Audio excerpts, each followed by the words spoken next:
Good morning. Today is March 21st, and this is the time and place set for the regularly scheduled Nevada Gaming Commission meeting for the month of March. If you would please rise and join us in the Pledge of Allegiance. Pledge allegiance to the flag of the United States of America and to the republic for which it stands, one nation, under God, indivisible, with liberty and justice for all. I know. Thank you. Madam Secretary, could you advise if our agenda has been posted in accordance with the open meeting law? Yes, it has. All right, at this time, I would like to remind anyone coming to the podium to speak that we ask that you speak directly into the microphone and that you speak clearly, as this meeting is being transmitted electronically and it's also being transcribed by a court reporter. And at this time, Madam Secretary, if we could please proceed with our first agenda item, public comments. This item is placed on the agenda to give the public an opportunity to comment on gaming-related matters. All right, anyone who wishes to address the commission may do so at this time. Matters brought to our attention during public comment cannot be acted upon, but we are happy to hear comments of the public as well as any from my fellow commissioners. Comments by all will be limited to 3 minutes as a reasonable time, place, and manner restriction. And if any of my fellow commissioners or myself ask any questions of the public, the time needed to address those questions will not be held against those time constraints. If you have any handouts or copies of your comments to provide, please do not approach the dais with them. An enforcement agent will come and get them from you. And I'm first going to go to Carson City. Anyone present there who wishes to make public comment? There appears to be no one present to make public comment in Carson City at this time here in Las Vegas. Hello.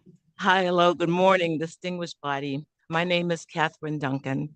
I come to you this time of year, about every 2 years, to talk about the Moulin Rouge Agreement. As you know, the agreement simply stated, as was published in the Las Vegas Sun newspaper, that the practice of denying accommodations to Negroes must cease. We celebrate the day Las Vegas became a segregated and very diverse community. However, the Moulin Rouge, with such an important history, has faced so much devastation.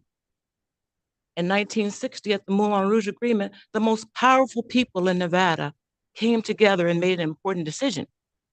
You represent those important, powerful people today. So on the anniversary of the Moulin Rouge Agreement, we ask that you would consider seriously doing everything in your power to help us restore this important national historic landmark, which will bring about so much more tourism to Las Vegas. I don't know what you can do, but if you had been sitting at the Moulin Rouge in 1960 on March 25th, you made a big decision. So I'm asking you to make that decision today. Let's restore and rebuild the Moulin Rouge. And if you can see what the Moulin Rouge would mean, I'm here to invite you to come out on March 30th to the Old Mormon Fort. We're going to have a day of nonviolence and peace. It's going to be a multicultural musical festival. The African-American community is actually reaching out to the Japanese community so we can show those people who are facing religious persecution how to overcome it through music and food and great entertainment. So please mark your calendar for March 30th at the Old Mormon Fort State Park, where we will have, for the youth in the city, Youth for Peace, are celebrating the Moulin Rouge Agreement. And I thank you for allowing me this time today. Thank you. Good morning. Good morning, Diamante Asbury for the Culinary Union. I see the Gaming Control Board over there. Hi. Good morning to the Commission. For the Control Board, this is a refresher comment for the Commission. It's brand new. So Red Rock Resorts Chief Operating Officer Robert Finch has retired after 40 years with the company. Today, we would like to talk about some of the events that took place during Finch's time as COO of Red Rock Resorts. Finch is a member of the Fertitta family by marriage. His office is located at Station Casino's corporate headquarters over by Red Rock Casino. Station casinos use mud lists categorizing workers as pro-management, pro-union, or don't know to decide which workers to rehire during the pandemic. On June 13th, 2020, during the pandemic, Finch, as COO of Red Rock Resorts, wrote to general managers please send Phil and I your mud list from Fiesta Rancho, Texas, Fiesta Henderson, and Palms. Also, please resend your open positions requested sheets. In this instance, Phil refers to Phil Fortino, the corporate senior VP of HR at the time. And so Finch, as COO, asked for those mud lists and open position requests at the same time. On April 12th, Administrative Law Judge Jeffrey D. Wiedkind of the National Labor Relations Board issued a 138-page decision with proposed findings of fact and conclusions of law against station casinos. An important part of Judge Wiedekind's role in that case was to assess the credibility of witnesses who testified at trial, including several station casinos executives. In footnote 11 of that document, Wiedekind wrote, however, as noted above, Finch was not a credible or reliable witness generally. In footnote 22 of that same document, Wiedekind wrote, Finch initially testified that he didn't remember seeing a lot of union buttons in September, and while subsequently admitted after the general counsel showed him the September text messages that he exchanged with Britt, that he noticed more buttons, but he testified that the increase didn't mean anything to him. Again, I discredit this testimony both because it is contrary to the record as a whole and because of Finch's poor credibility generally. So that's from a judge. Now the National Labor Relations Board in Washington is reviewing Judge Wiedekind's proposed findings, including his proposed findings about Finch's lack of credibility. But in his time as Red Rock Resorts COO, Robert Finch and the company used mud lists to determine which workers got work, and he was found not credible under oath by an administrative law judge. And we believe these occurrences cast a negative light on the Nevada gaming industry and should not go unnoticed. Thank you. Thank you. Good morning, sir. Could you state your name? Spell my name? Yes. Buenos state días. it. Good morning. My name is Rosendo Plata, and ROSENDOPLATA. Thank you. Look. So I'm going to read in español, okay? That's fine. Some words I can say. It's okay. Okay. Mi nombre es Rosendo Plata. Trabajo en Sunset Station Casinos de Kitchen Worker desde mayo de 2011. Desde entonces he sido comité de la Unión. En 2019 ganamos la elección con un 83% para así obtener un contrato justo y digno para mis compañeros. Han pasado 5 años y hemos sido discriminados por tener actividades de unión. Hoy estoy aquí haciéndolo saber que nos surge nuestro contrato justo y necesario y que vaya regularidad y respeto hacia nosotros. Muchas gracias. So in English, my name is Rosendo Plata. I work at Sunset Station as a kitchen worker since May 2011. And since then, I have been a committee leader for the union. In 2019, we won the election by 83% to obtain a fair and worthy contract. 5 years have gone by and my coworkers and I have been discriminated against for union activity. I'm here today letting you know that it's urgent for us to have our fair and necessary contract and for there to be regularity and respect towards us. Thank you. Thank you.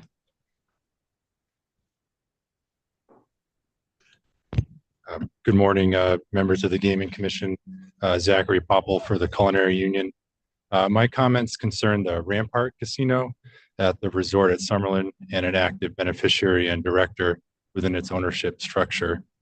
We asked for clarification on whether Shiraz Ali Jafari Lalji, as listed on the location details report as of March 15th for the casino property, should be removed.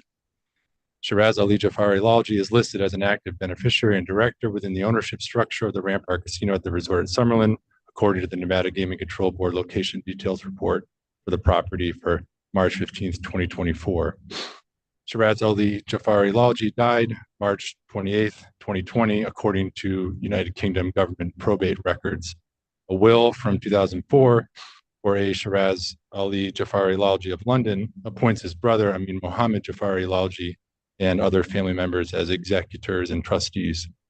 Nevada gaming regulation on the death or disability of licensee and the 2004 will together suggests that Shiraz's ownership interest in Rampart may pass the trustees of his estate on a temporary basis.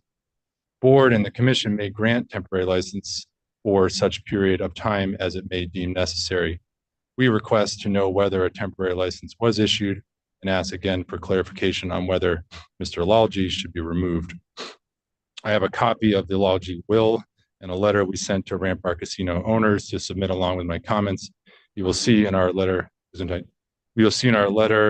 the Rampart Casino owners, we address a Logi family business engaged in a labor dispute in Vancouver, Canada. Thank you. Could you do me a favor, since you obviously have public records and whatever other sources for the spelling of that name? Could you do that for my court reporter, please? Absolutely. And the two names that you've, Yes. Shiraz Ali Jafari Lalji, spelled SHIRAZALLI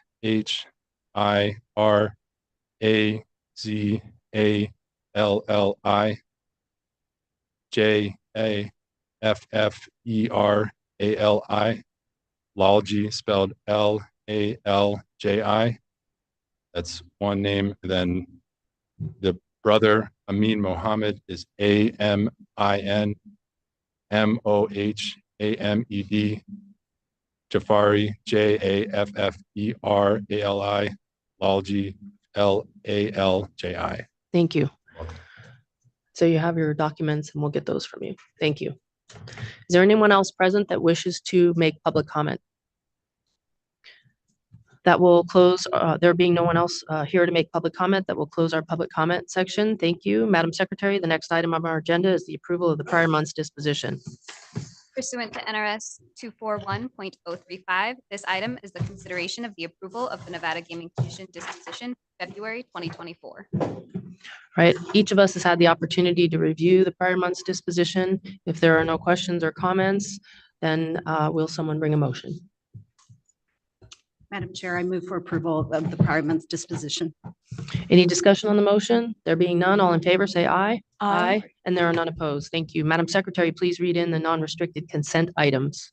Your items on the non-restricted consent agenda this morning are items 5 and 12. Recommendation of the Gaming Control Board is for approval, and I believe we have a disclosure on these items. Thank you very much. BlackRock is a client of Lewis Roca, the firm where I'm a partner in a lease dispute in which matters I'm not personally involved, and this relates to non-restricted consent item number 5. And also for number 12, Arizona Charlie's LLC is an intellectual property client of Lewis Roca, the firm where I'm a partner in which matters I'm not personally involved.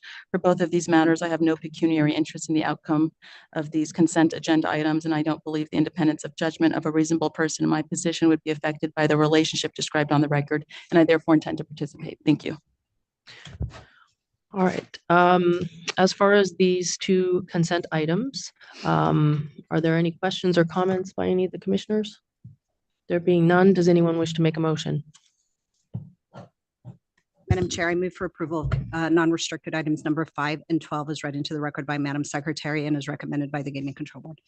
Any discussion on the motion? There being none, all in favor, say aye. Aye. And there are none opposed. Thank you. Madam Secretary, please read in the restricted consent item. Your items on the restricted consent agenda this morning are items 5 through 8. The recommendation of the Gaming Control Board is for approval with conditions as noted on the agenda. I believe we have a disclosure on these items. Thank you very much. I do have a disclosure for 4, 5, I'm sorry. For items 5, restricted 5 and 7, Century Gaming Technologies and United Coin Machine are adverse to a client of Lewis Roca, the firm where I'm a partner, in which matters I'm not personally involved. And as for item number 7,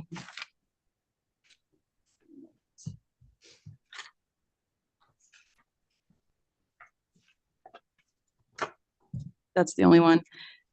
I have no pecuniary interest in the outcome of this agenda item, and I don't believe the independence of judgment of a reasonable person in my position would be affected by the relationship described on the record, and I therefore intend to participate. Thank you. Thank you. All right. As to these consent agenda items, if there are no questions or comments by any of the commissioners, then I would ask if someone is making a motion. Madam Chair, I'd move to the further restricted consent items be passed. All right.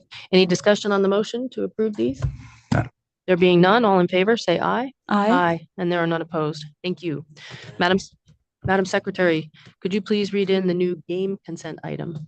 Your item on the new game consent agenda this morning is item 1. Recommendation of Gaming Control Board is for approval. All right.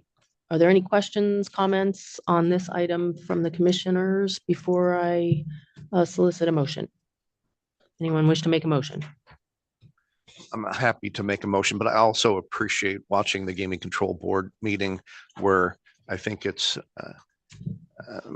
Chairman Hendrick's new policy to actually physically have the game here to be looked at. And I thought that was splendid. But I move that the new game be approved on the consent calendar. Any discussion on the motion? There being none, all in favor, say aye. Aye. And there are none opposed. Thank you. That brings us to non-restricted items held out for discussion. Madam Secretary, if you could please read in non-restricted agenda item number 1. Non-restricted number 1 is the application of Bally's Corporation for a continuous or delayed public offering. You also have the application of Tropicana Las Vegas, Inc., doing business as Tropicana Las Vegas to guarantee securities and hypothecate assets in conjunction with a continuous or delayed public offering. Recommendation of the Gaming Control Board is for approval, and I believe we have a disclosure on this item. Thank you very much. For non-restricted item number 1, Bally's Interactive is a client of Lewis Roca, the firm where I am a partner, and Bally's and Tropicana Las Vegas are adverse in a matter involving gaming work on behalf of a gaming client of Lewis Roca, in which matters I'm not personally involved. I have no pecuniary interest in the outcome of this agenda item, and I don't believe the independence of judgment of a reasonable person in my position would be affected by the relationship described on the record, and I therefore intend to participate. Thank you. Good morning. Good morning. Chair Togliatti, members of the commission, Madam Secretary, members and staff of the board, Dan Reeser with the Fenimore Law Firm, appearing on behalf of the on behalf of Bally's Regulation 16115 application and the application of Tropicana Las Vegas, Inc., pursuant to Regulation 16100, as placed on the record by Madam Secretary. I'm pleased to introduce with me at the podium Marcus Glover, the Executive Vice President, Chief Financial Officer of the company. Also present today are Don Westcott, Bally's Senior Vice President and Global Chief Compliance Officer, and Lou Dorn, Senior Vice President and General Counsel, North America. We appreciate the diligence and assistance of Chief Hoffman, Deputy Chief Teggio, Supervisor Abba, and Senior Agent Logan in advancing the application to agenda. And with the chair's direction, we are either prepared to rest on the record as before the board and answer any questions, or we can present a brief affirmative presentation. I believe all of our commissioners have were either present, Commissioner Marcantonis, at the board meeting or have watched the board meeting. So unless anyone wants an affirmative presentation, I'd be fine with opening it up for questions. Just to address the draft for the order, we're talking draft 1 dated February 7th, 24. That's correct, Chair. Draft number 1 of February 7th, 2024 is in proper form and substance, and the company accepts it as written. Okay, so I would open it up for any questions or comments by any of my colleagues, starting with Commissioner Krolicki. Thank you, Madam Chair. Good morning, Mr. Reeser. It's always a pleasure to see you. And before I ask questions, I just want to express my appreciation. You are such an institutional memory to the gaming industry in Nevada, and it's always a pleasure to see you bring that information forward. It's always constructive and helpful, and we thank you for being such a proactive part of our job in our regulatory history. I have no issue with the shelf registration, but since this record was created, there have been numerous comments, including by Chairman Kim, about the status of the company and being, going private and all of those kind of things. But can you, you're giving me a funny look. I think Mr. No, I'm not going private. I'm not sure if that's accurate, but well, the consideration there, and it's just part of the public record, so it's not part of this. So right. I think what you're referring to, Commissioner, is the March 12th offer by Standard General to acquire all of the outstanding stock of the company. Is that? Sure. And specific comments made by the chairman about shareholders and so if you can just give us Sure. give this commission an update. I'm going to let Mr. Glover address that. As the commission understands, when you have a outstanding offering like that, there's very little we can say. I understand the material non-public information, and we can do that now, or we can wait until. I just wanted to make sure the commission understood we're in a standstill. And just for the record, I understand the sensitivity. This is material non-public information. You can't share most of what I believe you might know. But these comments are on the record for the last few weeks subsequent to the Gaming Control Board meeting. And it'd just be important to get what you can on the record as to the status of the plans of the company. First, let me say good morning to all of the commissioners. Marcus Glover, Marcus Glover. Unfortunately, commissioners, not much I can say outside of what's been made public, which is the board has formed a special committee to consider the offer. At some point, they will engage professional services in the form of legal and financial advisory to help navigate them through the process. But beyond that, there's not much I can offer. As you can imagine, in my position, I'm completely removed from that process. I do provide information to the special committee as needed, but not much beyond that I'm able to disclose. Thank you. So, Commissioner, if there's a specific statement you want us to address, we'll try to do so. I will, with no disrespect to the parties in play, I don't know if the statement by Mr. Kim was made in his capacity as controlling shareholder of Standard or controlling owner of Standard General or as chairman of the board. So I'm not sure which statement it is that you are focused on.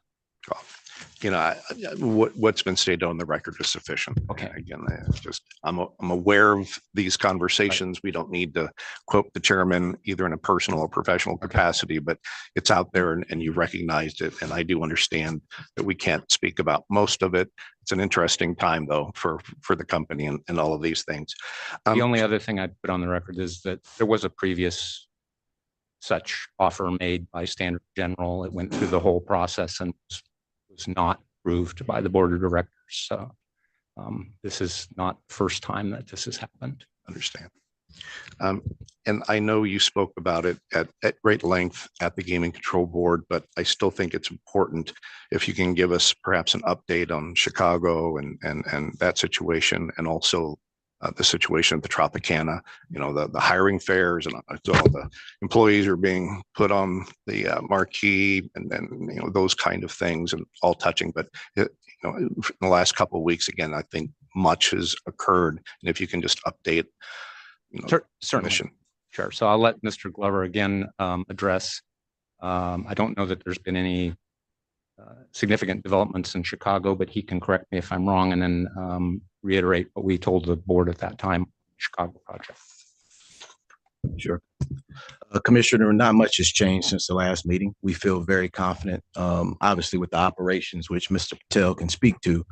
We continue to gain momentum on the temporary project that is open today, and the revenues are increasing month on month. As it relates to the permanent, we will get access to our permanent site in July. Conversations are progressing and we feel very good that we will be able to begin our project firmly on July when we're able to access the site. And that's as much as I'm able to share today. Okay. I don't want to bounce around and some of it might I can have Mr. Patel join us and he can comment on the operations in Chicago and also the status of the closure of the Tropicana. That would be great. Mr. Patel, good morning. Good morning, Chair. Good morning, Commissioners. Amit Patel, AMEET PATEL. I'm the Senior Vice President and Regional General Manager for Bally's Corporation. Part of my responsibilities, I'm overseeing the Chicago assets and along with the operations in Las Vegas and Lake Tahoe as well. The update that we gave about 2 weeks ago to the Gaming Control Board is progressing along exactly like we had laid out. We have our internal controls submitted for the closing procedures that were approved.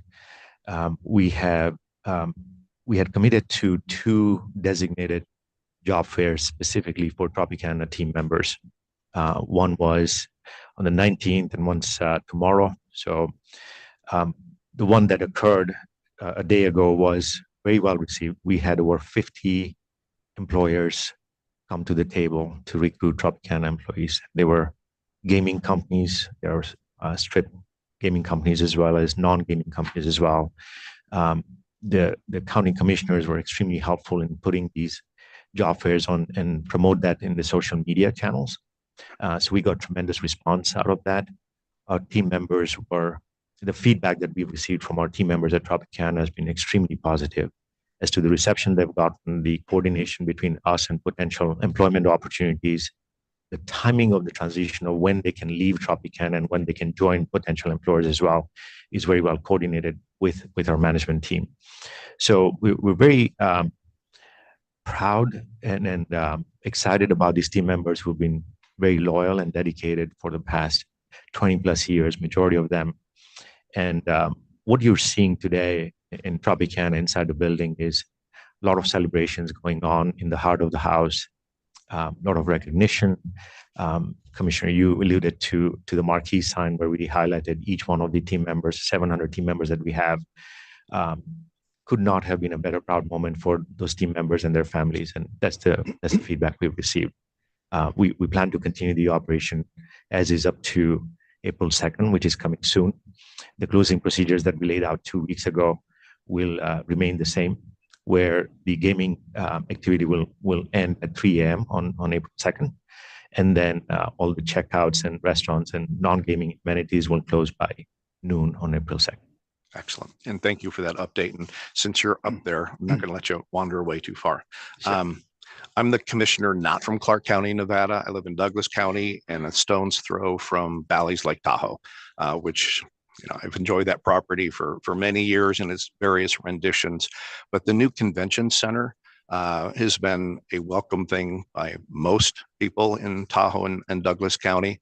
But can you just give me an idea of how it's open, it's operating, see people, wandering the parking lot. But, and for folks who may not know, essentially the new convention center at Lake Tahoe was on your parking lot, on the corner. So a great move. But how has that affected, your business, both in room nights and other expenditures and the gaming floor? Sure. Thanks for that question. It's a real positive story with Tahoe Blue. I've been associated with the property now 2 years, and looking at this progression, getting this construction built right in our backyard has been a real positive moment. Why this is such an important aspect, and I'll give you some data points as to how it has helped us as well. But this is much needed tourism injection, capital investment that was needed in that part of the town. Agreed. We've faced competition from Northern California, surrounding states from Reno as well. But this has given us a jolt, so to speak, when it comes to driving masses back to Lake Tahoe. And why we as an industry, together with the gaming operators that are in there with us, are so positive about it is because the Tahoe Blue Event Center has taken this approach of how do we make this complementary to the casinos. And when they decide their calendar schedule of events, they're focusing on the non-peak periods as to when the summer's done. The casinos do their fair share of attraction of the entertainment acts. So they're not immediately conflicting, competing against what we do, but they're looking at the fall schedule, they're looking at the next spring schedule. And to get at any given point, whether it's a weekend or a weekday, 5,000 people come to this event center where all the casinos are participating and partnering with this event center as well, has been a very positive indicator for us. The first couple of months of introduction, we've had increase in occupancy at room nights. We've had increase in ADR. We've had tremendous pickup, I would say, in the non-gaming amenities where people are coming and spending time and money at our properties. And it has allowed us to take a step back and think about how much more capital investment we put into our own properties. And we have taken this approach now to say, let's invest more in our properties because we're starting to see these masses come through and they're wanting to get more time and experience in Lake Tahoe. From what I see from my colleagues in Lake Tahoe as well, they are also beefing up their capital investment at the property level. Big part of this reason is what Tahoe Blue is bringing in the next 2 years. And I'm sure Caesars has noted your success. It is such a welcome piece of infrastructure. Douglas County, the Tahoe Basin, and even the South Shore have needed something like that. The convention business, as a former chairman of the Commission on Tourism for Nevada, it just needed something else besides skiing and beauty, which it has in abundance. But the long-term convention business, people staying for 3 nights, 5 nights, and what they bring is most welcome. An important employer, and again, just very much appreciate. It's not easy to do new things and build things in the Tahoe Basin based on that regulatory regime, but I applaud what you've done, and it's been a welcome addition, and it's noted. Thank you. Thank you. Then, Mr. Reeser and Madam Chair, one more question, at least for now. There were various litigation matters in Chicago, and I think something had a hearing maybe in March, but are there any updates on legal matters from the time that the Gaming Control Board heard this matter? So Mr. Dorn will correct me if I'm wrong. The litigation, the Quaitam case that was brought in Illinois has been dismissed and it's done. So that was done 2 weeks or a week ago. Yeah, and there's no change in that. Perfect. Thank you. The appeal time is not run, but it was a dismissal. Could be, I guess, a follow-on action. Mr. Dorn can correct me if I'm wrong about that. In Pennsylvania, as we indicated to the board, that matter has been taken under submission by the court, and they have decided they do not want oral argument. So it'll be decided in papers. And that's whether or not there's a problem with the way that the license was issued under Pennsylvania law. Perfect. The grant, not the license, but the grant of the franchise, essentially. Understood. Mr. Reeser, thank you. That's all I have for now. I appreciate you. Commissioner Solis Rainey. Thank you. Mr. Reeser, I don't have any questions, but I did want to echo my thanks. You always do a great job addressing not only the questions that are posed to you, but also anticipating questions. So that makes it for an easy record to review, and I appreciate it. Thank you. Commissioner Brown. Thank you, Chair. Yes, always an excellent presentation. It's always a pleasure to have you. I did just have a few questions relating to generally the business operations. So for the April 2nd closure, it's my understanding when I was observing the board presentation that 600 of the employees will continue to work on the property in some fashion.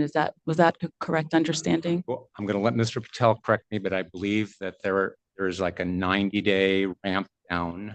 And during that time period, starting with around 600 employees on April 2nd, that workforce will decrease over that 90-day period as their functionality is not necessary. So, as an example, having done these before, once you strip out all of the, movable FF&E from the hotel rooms, you need housekeeping staff anymore, and they'll basically mothball the rooms and shut off water and that kind of thing. So the last people out that will probably be there for some considerable period of time will be maintenance and engineering, because there's still a building operating and will be for some time. But it's generally a ramp down for 90 days, and then Mr. Patel can correct me that there will be probably, not for sure, but frequently happens in this case is case goods and not are then taken out of the rooms and disposed of, and or if they're capable of being resold. So there'll be a decommissioning process that will go through probably the middle of the summer, and then demolition start. And demolition plan is still being worked out. Have I not covered anything? Thank you, Commissioner Brown. Just to add to what Dan mentioned, we have 700 team members today that we're highlighting in the marquee as well. On the day of closure, which is April 2nd, we will have approximately 600 employees. If you start thinking about the day after, when the entire business ceases to operate, we will be down to 100 employees from there on. That Dan mentioned that 100 will, over the next 90 days following April 2nd, will go down to bare minimum of what we need in basically engineering, maintenance, and security and surveillance as well before we start decommissioning buildings. And do you know of the 700 employees that you currently have, how many of them have been placed in other employment? We don't have the exact count as of yesterday with the Approximate is last. fine, yes. Majority of them have opportunity to, if not, when I say majority, you're looking at 70-80% of people that we're looking at right now do have the opportunities to go somewhere else. It's a matter of working out the logistics of timing and when they can leave versus when they can start their employment. And some of it is purely logistical from a licensing standpoint to when their orientation is, when their first orientation with the potential employers as well. So we feel pretty confident with the level of interest that we've got from our community partners, the city and the state, and also our colleagues on the trip as well, that whoever is willing and able to will have an opportunity to be. Thank you. Thank you for verifying that. Just to amplify one other thing. Yes, please. The company was able to start placing employees elsewhere even before it was announced. So a good many employees had opportunities at Fontainebleau and at Rango, and they were able to take those. And what the company did in that respect was to reduce games. So I know we explained that to the board. We actually just started taking games out of play. Did have a revenue impact, but that allowed those employees to move. Thank you for that further clarification. That's appreciated. And just briefly, if anybody can answer this question, I was reviewing the materials and wanted to know when the construction is expected to commence for the Nittany Mall project in Pennsylvania. Does anybody have that So information? Mr. Dorn can amplify if necessary. That's the Pennsylvania litigation Yes. I was indicating. Yes. So I don't believe that a construction schedule will occur until after the litigation is resolved. But Mr. Dorn is standing next to me, so that tends to indicate to me he may have something more to say. Thank you. Yeah, hello, Madam Chair, members of the commission. Lou Dorn with Bally's. Just to add what Dan said, the development project is on hold, so we don't have a start date yet. We need to get through this pending appeal with our partners' gaming license, and at that point, we'll reevaluate the whole project. Okay, thank you for clarifying that because I saw some conflicting information. It didn't quite coincide with my understanding. And then is the Chicago project still on schedule to commence construction in the fall of 2024? That's correct, in July. Okay. We'll take possession of the location in July. I heard possession in July, but I didn't know if the construction schedule is still for the fall of 2024, which is different from July. I just wanted to verify. Yeah, Commissioner. So we get access to, I'm sorry, Marcus Glover. And we get access to the site in July. Most of what will happen in 24 is just demo and site prep and abatement. And so we'll do all of that the remainder of 24. The majority of the construction will happen in 25 and then finishing up in 26. But yes, we plan to begin the demo and site prep in late summer, fall of 24. Excellent. Thank you for that clarification. And then I saw in the materials that Bally's invested in the Association of Volleyball Professional Teams. Can somebody talk to me about that? How does that fit? Is that true? And how does that fit in with the business model? Yeah, I can elaborate a little bit on that again, Lou Dorn, for the record with Bally's. We had previously acquired the Association of Volleyball Professional, a volleyball league, primarily beach volleyball players. And it was, I believe it was last year that we've transferred half of our interest and all control to another party. So we no longer control that operation. How did that come about in the first instance? Well, that's a good question. I'm not sure why we bought the league initially. Just to provide additional context, it was all about content. And so Bally's, we view ourselves as an omni-channel provider. We have a platform called Bally's Live. And so we were securing content that we would appeal to a user base that would get them on our platform, then engage in other aspects of commerce within the Bally universe. And so it was all about a content. Oh, excellent. Thank you for that explanation. I was just curious how it came about, what the genesis was of that. And then what is the status of Bally's purchase of the Spanish sports betting license involving the acquisition of LifeScore Group? Can anybody?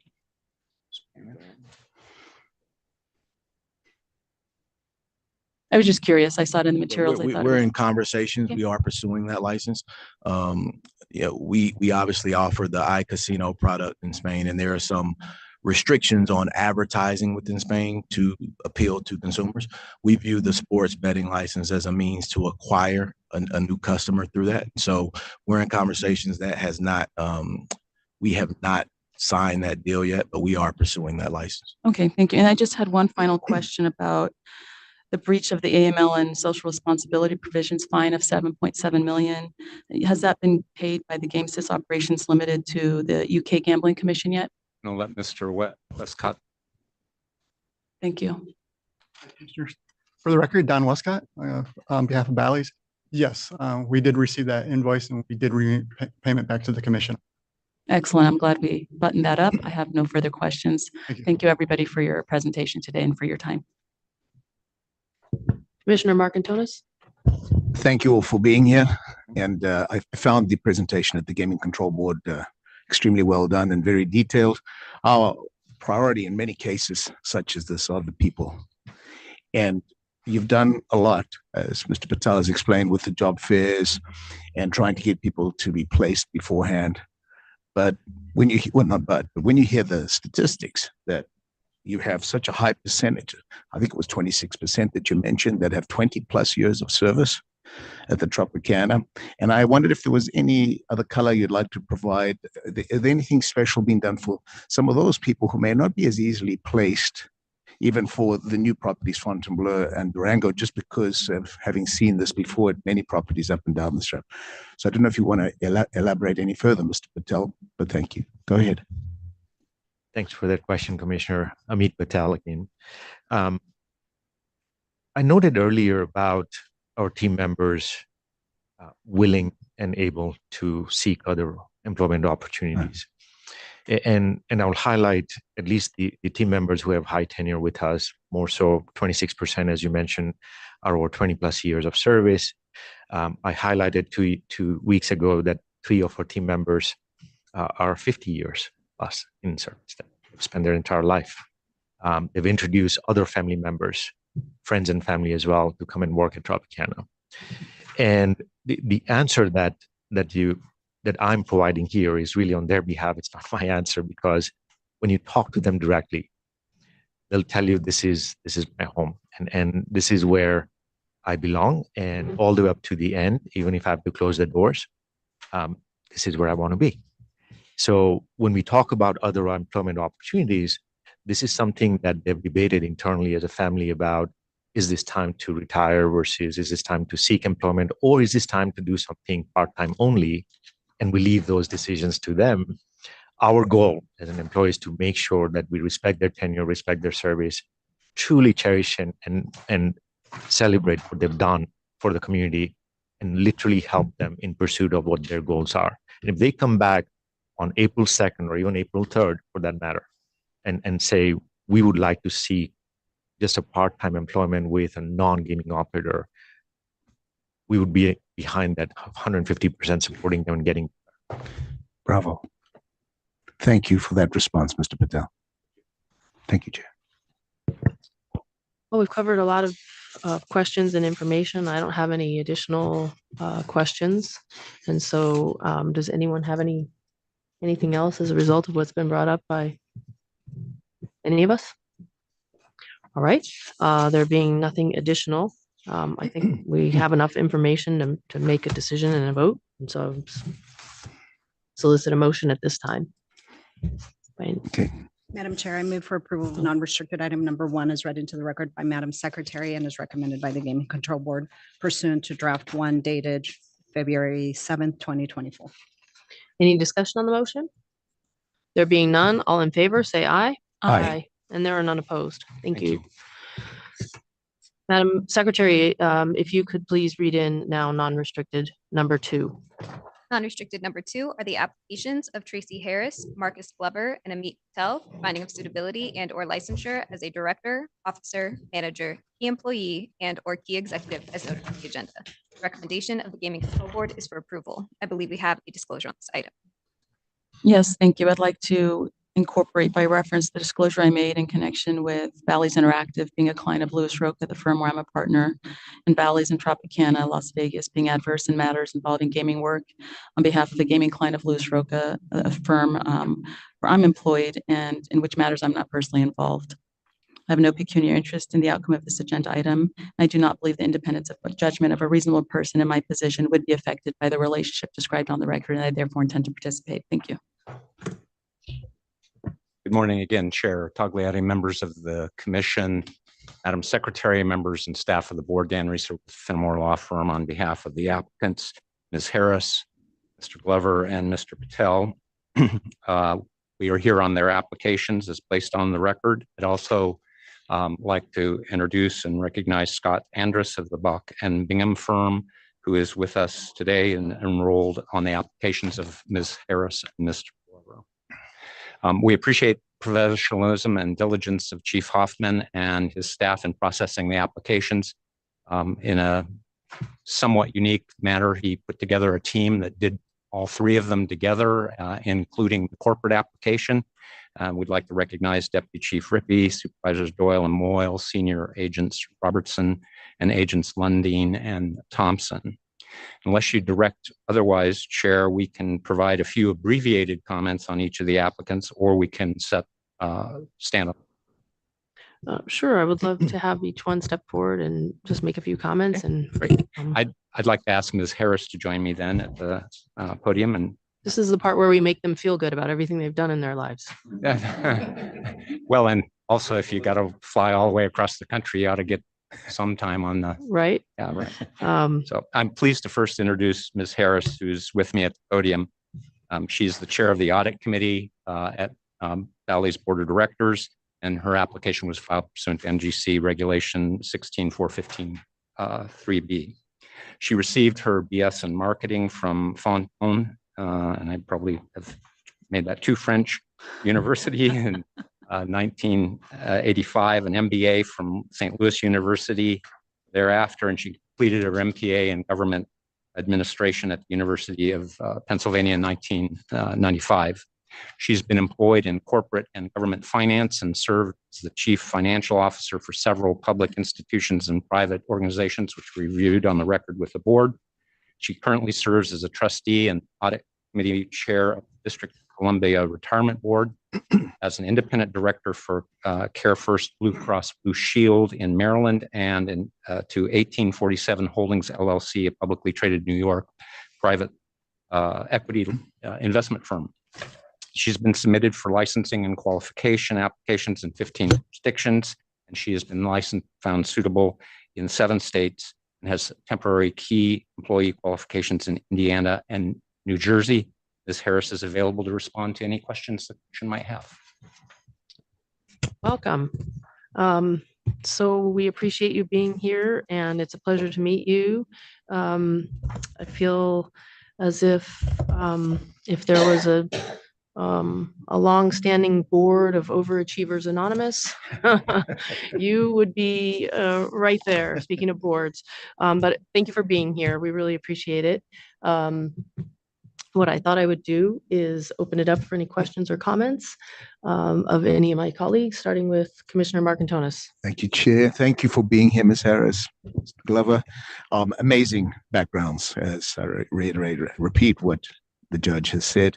I was very impressed with your presentations, also in front of the Gaming Control Board, and wish you the best. I will have no difficulty at all in supporting you all. Mr. Glover, I don't know if there's anything partisan you'd like to say about Duke right now, with the tournament starting now. Okay. We'll call Mr. Glover up in a moment. Okay, but thank you, and thank you. Great achievements. Thank you, Chair. Commissioner Brown. It is such a pleasure to meet you in person. A very, very impressive background and resume. I understand you're licensed in 10 jurisdictions, and you have conditional here, 4 pending there. You're very busy. How do you keep the time allotted for Bally's compared to, I think you're on 5 different boards? I'm on 4 different boards Okay, from Bally's. The other 2 are voluntary, Got not it. for profit, okay. and they don't meet as often. But I do make time for Bally's, chairing the audit committee. We talk every other week or so. And then I attend the meetings every quarter and also speak, if there's a problem or if there's an issue, I talk to Mr. Glover as many times as we need to. So we're always in communication. And what's your time commitment for the other paying boards? Because I know now it's a total of 6. I thought it was 5. It's about 6. My time commitment is, I would say, for most of my work, and I do this full time, so I don't have a full-time job. That helps, Yeah, definitely. so Yes, I yes. do have a good amount of time for the other boards as well. And I have to ask, out of curiosity, how does the gaming application process in Sweden compare to the Nevada gaming? This is Gaming the process, best yes. process that I've ever been through, so I'm not sure what's going on with Sweden. I'd have to ask. I have to ask. Oh, okay. And then I wanted to, Harris has not been in their crosshairs. oh, good, good, good. I wanted to commend you for what you did when you served as the CFO of the Bullis School in Maryland. I thought it showed tremendous integrity, and I know it wasn't easy to do, and you stood up for yourself and you fought for yourself, and I was just very impressed that you did the right thing and you didn't back down. So Thank you. Kudos to you. I'm very impressed with your background and absolutely no areas of concern. Commissioner Solis Rainey. Thank you for being here, Ms. Harrison. Welcome. I too am equally impressed with your background. I was curious about how you spent your time. You live in Missouri. No, I live in Washington, D.C. Oh, you do? Okay. I went Oh, to I'm school sorry. You were born in Missouri. Mhm. And then where do you spend your time? How often do you travel to other locations for your work on the different boards? As needed, I'll go to Rhode Island or wherever the board meetings are. Care First Blue Cross Blue Shield is located in Maryland, Virginia, DC, so it's a local board.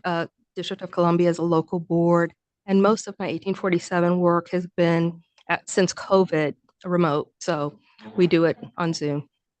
And you currently serve as the chair of the audit committee for 2 of the boards that you're on. I do. I serve as audit committee for the District of Columbia Retirement Board, as well as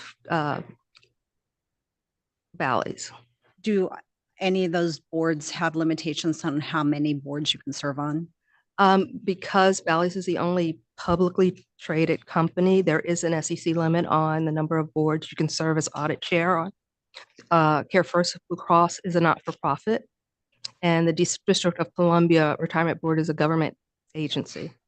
Right, but the amount of time obviously is what I would be concerned about, is that Oh. it takes to attend to the matters and really be fully versed on what's going on in the different companies. So I was just curious, I mean, if you plan to take on more audit chair. No, I do not at this point. Perfect. I don't have any other questions, and I too support your application. Thank you. Thank you. Commissioner Kulicki? Thank you, Madam Chair. Good morning, Ms. Harris. I am also from the Show Me State originally, and for Mr. Reasoner, it's Fontbonne. It's the Missouri accent, high English. There's no French coming out of that. Well, I betrayed my high school education there. So I got to do the St. Louis thing, toasted ravioli from the hill and all of that kind of stuff. And I also know Mr. Patel spent time in Missouri. Mr. Glover, I think you had 12 years in St. Louis with another 2 years. I misread. That's still a lot of time in Missouri. I can say that. Mom still lives there, still get to visit. Just a couple questions, and some of this is just fun, but you grew up there, as did I. It's all about high schools in Missouri, not where you went to college. Where'd you go to high school? Narix Hall and Webster Groves. Mom lives in Kirkwood now, but I'm a Parkway West Longhorn. Go West. West is best. But it's a great place to come from and enjoy. Some of the questions have already been asked. I usually dwell on board diversification and portfolio and how to balance it all. And I totally get you are full-time and part-time jobs. Putting all those together. The District of Columbia Retirement Board, thank you for your service. I know that's not easy, and I know it doesn't pay a whole lot, but I'll say for the record, I was just with a bunch of state treasurers in Washington, D.C. last week, and to work with Treasurer Pigler, who's treasurer of the District of Columbia, but I don't want to say counterintuitive, but Washington, D.C. has one of the best funded pensions in the country. It's not something you always get to say when, you're a fiduciary of funds and things, but I think Tennessee, Washington, Utah, South Dakota, and DC are the top funded programs in this country. So good on you. You're doing something very well. Commissioner Solasarini already asked you, but you're not intending to absorb any more board responsibilities going forward? Not at this time, no. Unless something is removed. Is that part of your board package? I mean, it's clarified that you shall not, or this is just your discretion that you won't? It's at my discretion, but I don't have any plans without stepping off of another board to take on anything else. Understood. And one of the RSUs that you get from 1847 Holdings, I'm not sure why none of those have vested as of the date of this, because usually it's the anniversary or the shareholder meeting or whatever you do, but it's usually an annual event. Why have you had no RSUs vested, if I may ask? That's a good question. The company is going through some restructuring and it's looking to do a buyout. So we've kind of put that back burner to look for additional financing for the organization. Okay. And just for the record, as audit committee chair, the New York Stock Exchange and the Edgar system and all those folks have certified you as a financial government expert for audit committee purposes. Perfect. I have no further questions. Thank you very much. It was very nice meeting you. Thank you for being here again. And next, I'd like to ask Mr. Glover to join me again and reintroduce him to you. Mr. Glover's before you on a request for findings of suitability as the company's chief financial officer and the suitability or licensure various manager, director, and officers positions with the registered intermediary companies affecting Nevada ownership and the Nevada corporate licensees. He received his BA in finance from, I can pronounce this, member Krolicki Morehouse College, and his MBA from Duke. His near 20-year career in the gaming industry has involved positions with Harrah's Entertainment and MGM Resorts with responsibilities for operational oversight in New Orleans, Oxy, St. Louis, Cleveland, and Atlantic City.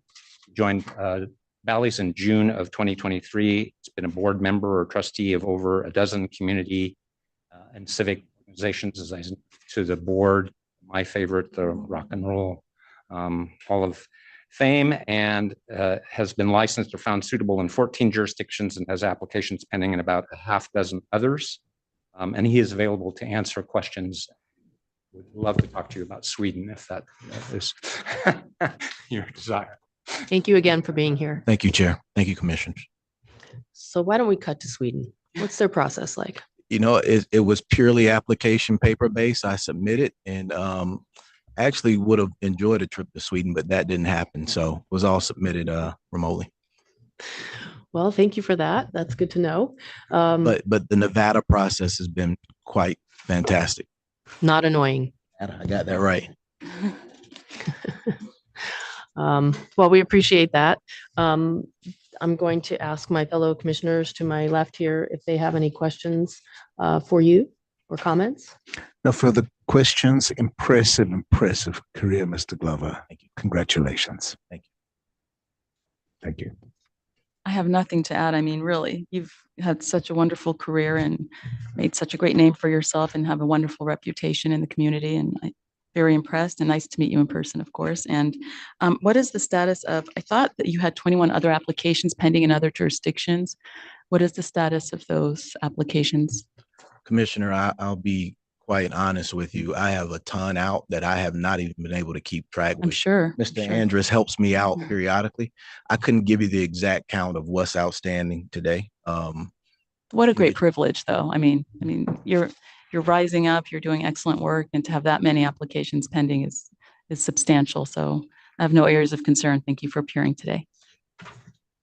Commissioner Krolicki or Solus Rainey? Thank you. Mr. Glover, again, it is a pleasure to see you. You're here during March Madness, and every time I think of Duke, I think basketball. So I hope you're extending your stay to enjoy March Madness from this great city of Las Vegas. Commissioner, I was not as planful as I should have been on this trip. And so I'm heading right back, which this is the best time to be out here for sure. And shame on me for not being more planful with that. Well, I'll be thinking of you as I watch the tournament, but they can beat Vermont tomorrow. I hope so. You know, we either do extremely well or we have an early exit. There's not a whole lot of in between. So It's we'll still see. different without Coach K. And I keep looking at his honor over here. He loves the sport question and the collegiate aspects of it. So good on you. The reason I was confused on the 12 years is you did it concurrently. In our record, it actually says from 2003 to 15, the Horseshoe St. Louis. So that's how I got the 12 years. I think the way it's listed, it probably has my duration between Harrah's and Caesars for my entire tenure. Right. And it shows my career over the span, but probably didn't isolate out the time in Missouri. I was in West County in Maryland Heights when it was Harrah's St. Louis. And you'll appreciate this being from St. Louis. I lived in Creve Coeur for a couple of years. Wow. Right off of 270. Yeah. Yeah. Dad lived off of Big Bend. Yeah. So right there. No, it's all good. But yeah, it's Lion's Choice, roast beef sandwiches, all those good things. Every time I go back, those are the things I do, the toasted ravioli and the Ted Drew custard, which I'm sure you all have enjoyed many, many times. Incredibly impressive record. You're going to have your hands full, just again, with all the different things going on. We've already discussed some of the extraordinary activities that the company is going through, but you're in the hot seat. So I look forward to learning more when it's no longer material, non-public information, when we get to know it. But certainly keep us updated as I know you will, but these things all affect, what we do and what we regulate. So with Mr. Reisner's guidance, I'm sure we'll see you again as necessary. But welcome and just congratulations, a wonderful record. Thank you. Yes, thank you very much. It was great having you here and we appreciate you coming back. And, obviously there's no areas of concern by any members of the commission as it relates to your application. So once we... I'd like to ask Mr. Patel to join me. Mr. Patel is, as he indicated, Senior VP and Regional Manager West. And he's requesting finding suitability as a key executive with the company, Bally's Management Group, and the registered intermediary companies also associated with TROP. And he is also going to be licensed with your concurrence as a key for Tropicana and Premier Entertainment, which is the owner of Lake Tahoe property. He received his bachelor's in accounting and auditing from MS University, India, and his MBA from Jefferson College in Philadelphia. He became a U.S. citizen in 2000. He holds a CPA license issued from Pennsylvania, and he served in various executive positions that we reviewed with the board in the gaming and hospitality industry for 35 years. He started his career in Atlantic City, where he was in the finance departments of the Sands and Trump Plaza.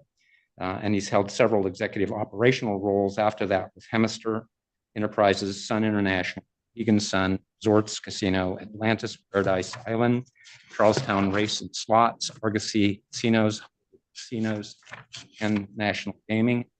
And between 2016 and 2019, he supervised the properties in Colorado, New Mexico, and Nevada, and has an intimate understanding of the Tropicana and NAM Resort. He ended a 2-year consulting jaunt to join Bally's in 2021, where he rejoined his colleague George Papanier. He's been licensed suitable in 11 jurisdictions, and he is answer any questions you may have. Sir, thank you for being here today and just an exceptional background and experience. I'm going to ask my colleagues, starting on this side this time, questions or comments. Thank you, Madam Chair. Mr. Reeser, thank you for describing him to us in the bio, impeccable bio, no problems at all on those. Congratulations, and thank you for answering previous questions about the company.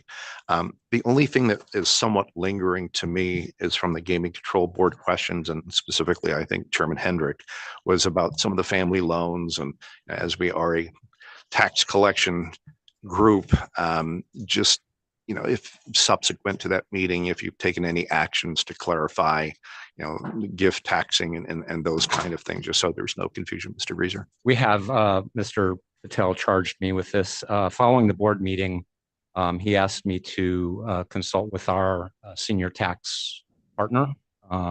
We have about 50 tax lawyers, and so it's not an inconsequential group. Without knowing all of the facts about Mr. Patel's returns, we concluded that whether the loans were documented or not documented, the IRS might treat the loans as gift loans. That's a term under 26 USC 7872. If gift loan treatment was asserted by the IRS, then there is an exposure to an imputed interest income requirement that would have needed to be reported on, Mr. Patel will keep me straight on this, I think 4 returns. That imputed rate would be between 2 and 2.5% on average, so not a significant interest requirement. What we have done is we have gone back to the accountants and said, you said no treatment was necessary on the return. Did you determine that one of the exceptions, and there are many in section 7872 to the gift loan requirement, were met here, and therefore that is why you did not report them? If you didn't make that analysis, make that analysis. And if your conclusion is that this needed to be reflected on returns, you need to review whether amended returns are required. So Mr. Patel has, this is now in the ball is in the CPA's court.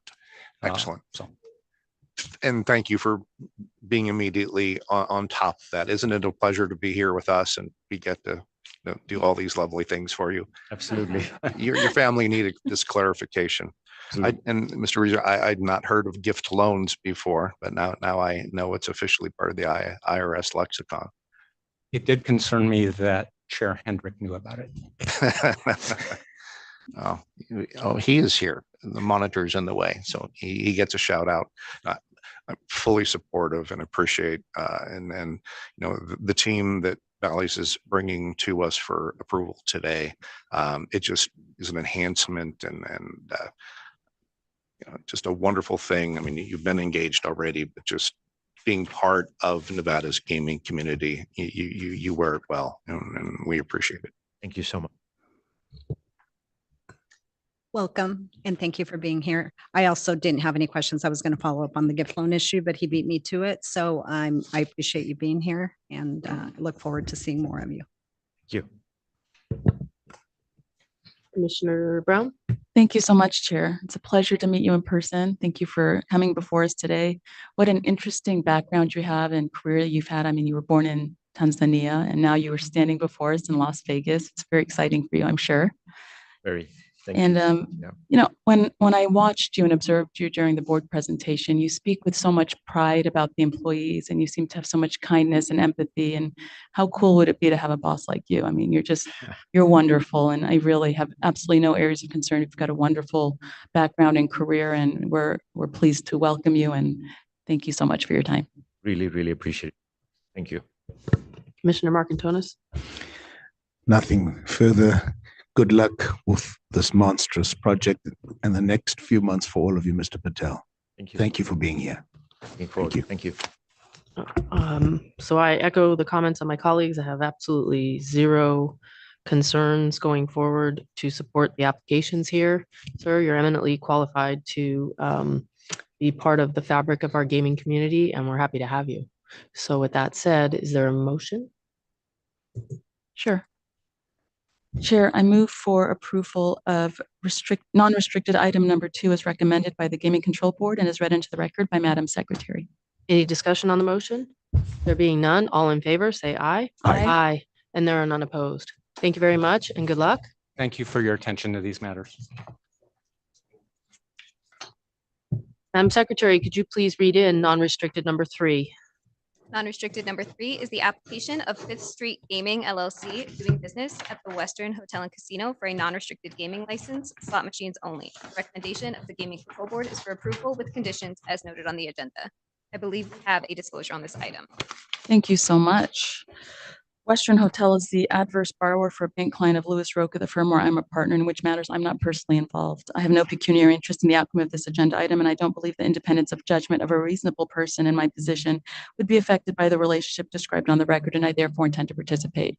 And a non-formal disclosure, I know Mr. Kane from law school. I have not seen him in some time. Maybe there's a UNLV gala and I bump into him, but non-formal disclosure. Hello, Mr. King. Good to see you. Sounds like an associational issue. Yes. Dennis Gutwald with the law firm of McDonald Carano. With me is Joe Kane of Fifth Street Gaming, the gaming operator doing this one-day opening, and Dara Goldsmith, who represents the estate. We've been before you before. With your permission, I'll have Dara tell you a little bit about the status of the state properties being actively marketed, and we'll go from there. Good morning, Commissioner Tagliati and our Chairwoman Tagliati and Commissioners. Thank you for this opportunity to tell you a little bit about what's going on with Western Hotel and Casino. As you are probably aware, this is a property that was purchased by Tony Hsieh for development in downtown Las Vegas as part of rejuvenation and updates to the Fremont East Corridor. Mr. Hsieh passed away on November 27th of 2020. And thereafter, my client, who is now the sole administrator of the estate, Richard Hsieh, his father was initially the special administrator and is now the administrator of the estate. This property is a very valuable asset in our estate, and as part of the process, it's being marketed for sale. The estate recognizes that it is not the appropriate party to be petitioning for a license, and it's continued its licensing to handle the one-day opening every 2 years with its partner in doing this, Fifth Street Gaming. And we appreciate all the cooperation and help we've had from them, both with regard to the Western Hotel and Casino, as well as the Gold Spike. In the past year, we've had an LOI on this property during the due diligence period. The purchaser on that, which is a subject to confidentiality, did pull out. We do have active interest in this property, are very optimistic that we'll be able to get this property set up for redevelopment. What's interesting on this property is many people from the outside automatically assumed that this property was going to be a condemnation or taking it down. But if you've ever been in the Western, whether it's during Life is Beautiful or while it was operating, this property is still in pristine condition. And I personally am hopeful that it's able to be operated in the future and renovated. It has a definite Palm Springs type of retro vibe to it and would really be a wonderful addition, operated as an active property in downtown next to the F9. At the present time, and I did answer questions with Agent Bade, we had a conversations regarding the status of the estate and why the estate's going to be open so long. For any estate that is taxable, and that's for an estate that has a valuation basically under current law of about $13 million, but at the time that Mr. Hsieh died, it was 11.83. That estate is going to be pulled for an audit by the Internal Revenue Service. And what happens for any estate that's over that value, there's a 40% estate tax that's imposed. So it's not like an income tax where maybe there was a red flag. By simply having a large estate, you're subjected to audit. These audits are generally filed after the 706 has been filed. Oftentimes you're asked to keep your tax years open. That hasn't been done yet. Our 706 estate tax return was filed in February of 2022. And the 3 years will run in 2025. But as I stated, it's normally a request by the Internal Revenue Service that you agree to keep it open so they can complete the audit. The audit presently is more in the lines of a line audit. There's certain items that they're looking at. We're working through that.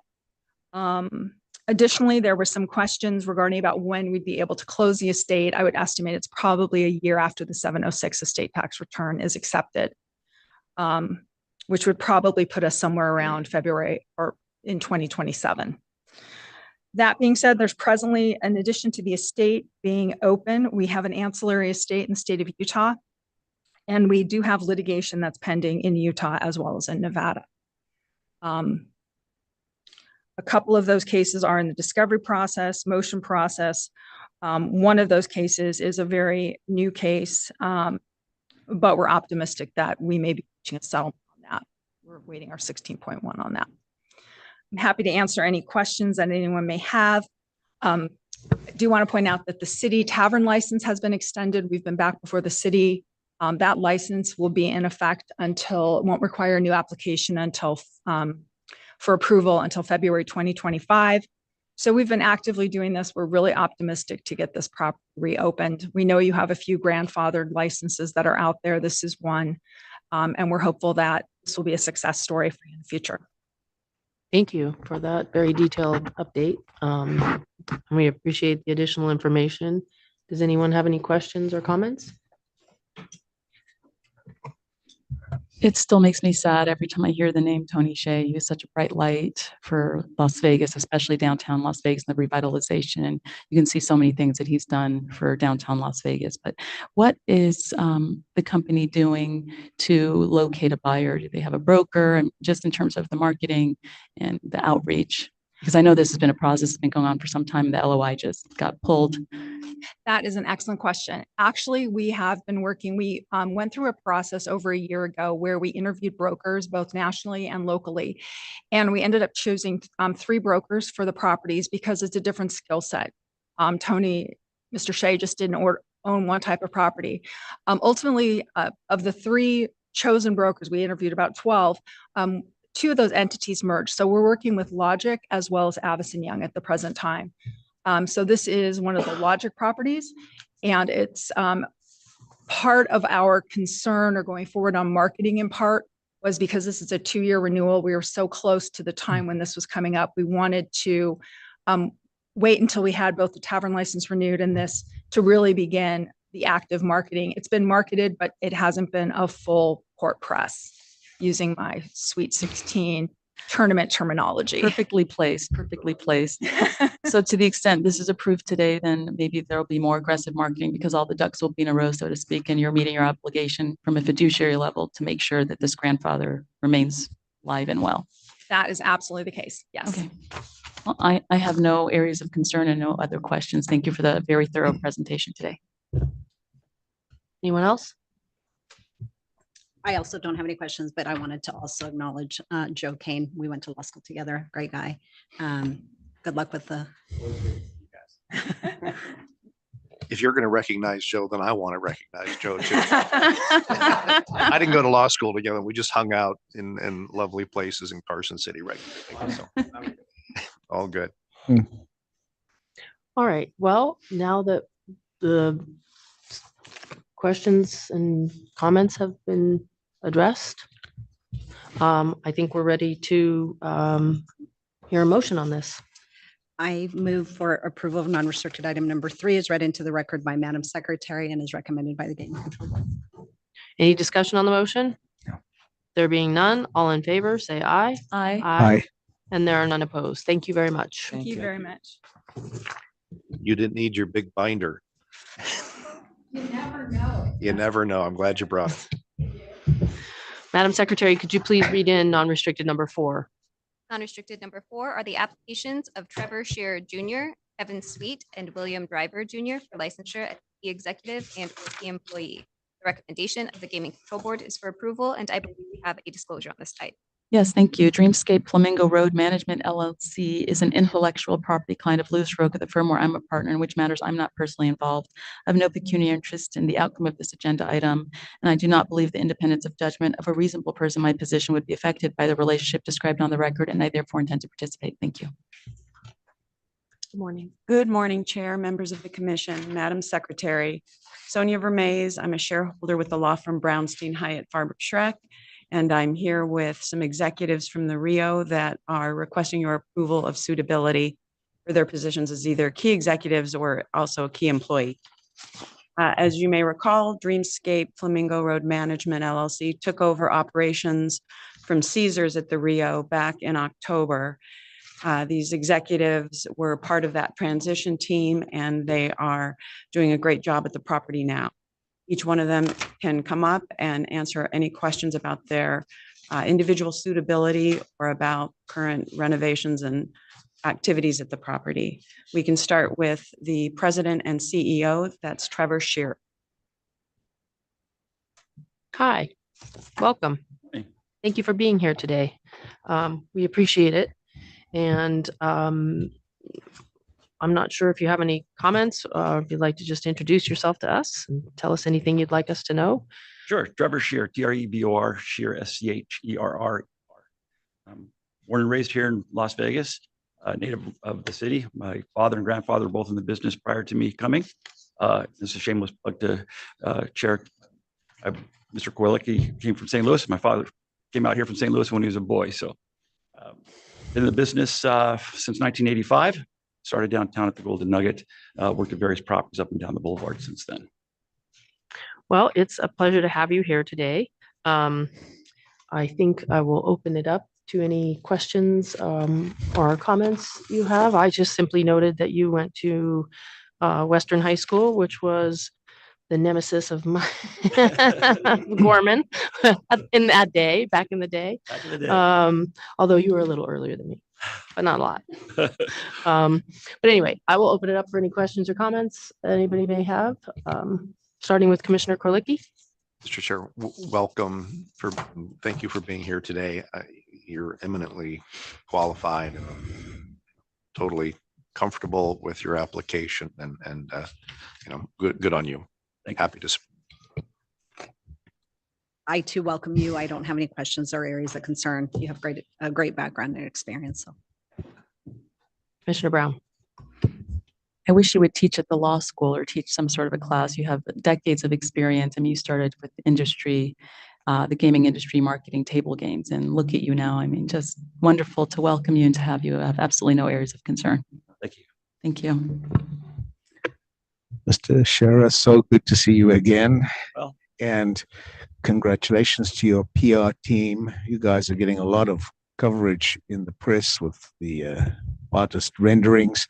Everything centered around your food and beverage. I even remember in our meeting in Carson City, if I'm not wrong, no, even before that, that Judge Assad had started quizzing you about your buffets and the seafood. And is there anything further you'd like to share with us today about any immediate developments coming up? Yeah, so we're in full-fledged construction right now. I mean, the casino, when you walk in, is really kind of tore apart. East side of the casino it's being done right now, and the center bar that as you walk in the building is being done. We successfully opened up, to the chagrin of Judge Assad, our food hall, and it's National Cheesesteak Week, and I'll shameless plug here for Tony Luke, our cheesecake chairman there is in town this week to celebrate that as well. So that's the food hall. So we have 6 different stalls in that. So that's been opened. We opened up a new Starbucks since then. As you've seen the new light show on the building, we've changed that and painted the facade. So upgraded those products as well so that we can clean up the outside of the building so that people know that the inside's being done as well.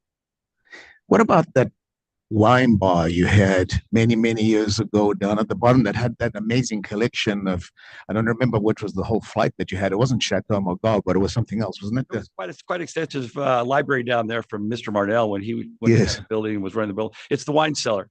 And tonight I'm hosting a wine event in there that I'd like to invite you to if you'd like to attend for Orrin Swift. We're going to do some wine tastings in there tonight. So we've just recently opened that this week. So that wine cellar is back. Congratulations. Wow, that's amazing. Is he serving 8 years in the desert? He is. Perfect. I'm a fan of I did as Mr. well. Swift. Hold I was sad when he sold the prisoner, but delighted when he came back out with the desert. So I just had great dinner story. with Dave Fitty. He's a He fantastic knows how to guy, make wine. Real personality. Yeah. That's a conflict of interest for us to talk. Yes, sir. Well, it is a pleasure to have you here. You are obviously, eminently qualified again to be part of the fabric of the gaming in Nevada, and we're so pleased to have you. And so thank you for being here. Thank you very much. Did you want to? How about we'll bring up Kevin Sweet, Chief Gaming Officer. A title you chose for yourself. That's correct. Yeah, shoot for the stars. My name is Kevin Sweet, SWEET. Madam Chair, members of the commission. It's an honor to be here. It's an honor to go through this process. As I said a couple of weeks ago, other than not being born in Las Vegas, that might be my hopefully only demerit. I was born to run a casino, born to be in the gaming industry. I still have the same passion that I had from July of 2007 when I started at Treasure Island in MGM's management program, and to take on this monumental task of reinventing the Rio to what it truly is capable of. It's something that, along with our other executives on our team, it's truly a great career defining opportunity, and I can't wait to see what we're able to do with this property. Well, Happy to answer any questions. Thank you. We're pleasure to meet you. I am going to open it up to questions or comments by my colleagues, starting with Commissioner Brown. It's a pleasure to have you. I enjoy your enthusiasm. How old were you when you were playing bingo with your grandma that started you on your quest for the gaming industry? 10 years old, I would say. And It's a very sweet story, but I'm very happy to receive you today. I know you've never been licensed by the Nevada Gaming Commission, and this is truly a huge day for you. And I know that you appreciate the import of what that means because it's such a privileged license. So thank you for coming, and I have no areas of concern. Commissioner. No areas of concern. Of course, you were in Macau for a very short period, Mr. Sweet.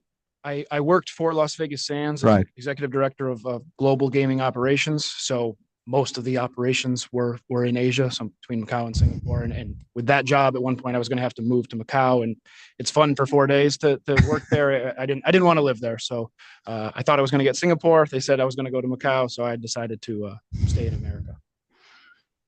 Good to have you back. Yes, in the good to be state. here. I won't leave Vegas again. Yeah. I have, I think, an impressive background, and I'll have no hesitation in supporting your application. Well done. Commissioner Solis-Rainey. I don't have any questions or concerns. Thank you for being here. Thank you, Madam Chair. Mr. Sweet, thank you for being here. I mean, you really are organically, of the gaming, industry. So I love your record. I do like Macau. I like Singapore too, but I appreciate your comments there. You have an exemplary background and fully supportive of your application today. Thank you. Right. And last, we have William Driver. He's Vice President, Information Technologies. Mr. Driver, thanks Good for morning. being here. Yes, my name is William Driver. Last name is Driver. Appreciate your appearance here today. Anything you'd like us to know before I open it up for any questions or comments?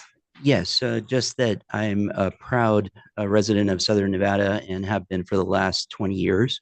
I raised both my boys here, and I've had the honor and privilege of working in the hotel casino industry here in Las Vegas for most of those 20 years. So I feel honored and privileged to stand before you today seeking approval for my key employee license. Well, thank you for that. I'll start with Commissioner Solis-Rainey. Do you have any questions or comments? I don't. Thank you. Thank you for being here. Your background, looked good. I didn't have any areas of concern, but I think you are part of a great team, and I look forward to see what the Rio does with the property. Thank you. Commissioner Krolicki. Totally agree. Part of a great team, very impressive background, and it makes our job easier when you all have such stellar qualifications. But fully support your application. Thank you for being here today. Commissioner Brown. Thank you so much, Chair. Welcome. It's a pleasure to see you in person. I love that you came to Las Vegas, not even thinking about the gaming industry, and here you are decades later it's a huge part of your life, obviously. I wanted to maybe have you briefly tell me about your involvement as the board member on the Technology and Diversity for Charity. I think you've served with them since 2016. Could you tell me about that? And Yeah, so Technology and Diversity for Charity is basically a diverse group of technologists across the valley that come together to raise money for children's charities here in Southern Nevada. We typically have a dinner, a gala in December. We have fun at the dinner. We have a silent auction, and all monies raised after we pay for the dinner go to children's charities. So it's a good event. We also ask all of the attendees to bring a gift, a Christmas gift for a child or a teenager that can be donated to children here in Nevada. So it's a nice event, and I'm happy to be part of it. well, thank you for doing that and contributing to the community. I think it's very important to be involved in things outside of your direct sphere and to give back to the community. Thank you. And then could you talk to us briefly about cybersecurity protocols, just generally, without giving anything away, because this is transmitted on YouTube? Just talk to us about some of the things we've seen recently in the media and what you've done to step things up to protect the company. Yep, definitely. So cybersecurity is always at the forefront of my mind and the minds of our executives and our team members. It's so important to protect the reputation, and especially when you look at we're trying to reinvent the Rio. Protecting our information assets is so very critical. We have a small but mighty team of cybersecurity analysts, engineers who work closely with me to ensure that we have the right processes, people, and tools in place to protect those information assets. It's a very important thing and keeps me up some nights. So I'm sure. Well, thank you for sharing that. It's a pleasure to meet you. Thank you. Commissioner Marcantonis. Thank you for being here, Mr. Driver. I echo all of my colleagues' positive thoughts about your background. Very best of the luck. Thank you. I too am impressed by your background and actually am heartened to hear that it keeps you up some nights. I mean, that's kind of tells us kind of how your mindset is, that it's on your mind constantly, which is important. So we appreciate that. Thank you for being here today. Thank you. Do anybody else have any questions or comments before I ask for a motion? All right. Would someone wish to make a Before motion? that, Oh, can yeah. I just, this impressive executive team wouldn't be here today without the work of a very impressive professional and good to work with investigative team. So I just want to shout out real quick. Senior Agent Brad Barnard, Senior Agent Elisa Thompson, Special Agent Justin Schweitzer, Special Agent Heather Lambert, under the supervision and direction of Supervisor Matt Doyle and Deputy Chief Luke Rippey. Thank you. Okay, does someone have a motion? Yeah, I'll make the motion. Thank you. Madam Chair, I move for approval of non-restricted item number 4 as read as shown in the agenda and is read into the record by Madam Secretary and as recommended by the Gaming Control Board. Thank you. Thank you. Any discussion on the motion? There being none, all in favor, say aye. Aye. And there are none opposed. Thank you very much. Congratulations. Thank you. Okay. So at this time, I appreciate everybody's patience, and I know but we need to take a short recess, 10 minutes, 5 minutes, and then we'll be back. Thank you very much.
Thank you.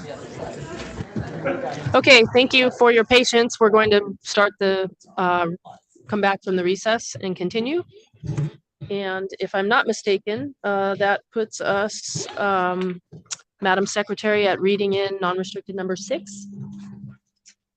Unrestricted number 6 is the application of Michael Martyr for licensure as an officer at GV Tenant Inc. The recommendation of the Gaming Control Board is for approval. Good morning. Good morning. Good morning, Chair, Commissioners, and Madam Secretary. For the record, my name is Kelsey Banu. I'm with McDonald Carano. I'm here today on behalf of GV Tenant Inc., DBA Westgate, Las Vegas Resort and Casino.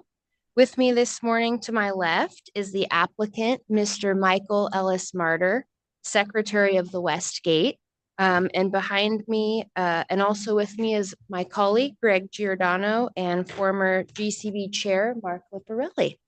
It's an honor and a pleasure to be before you this morning.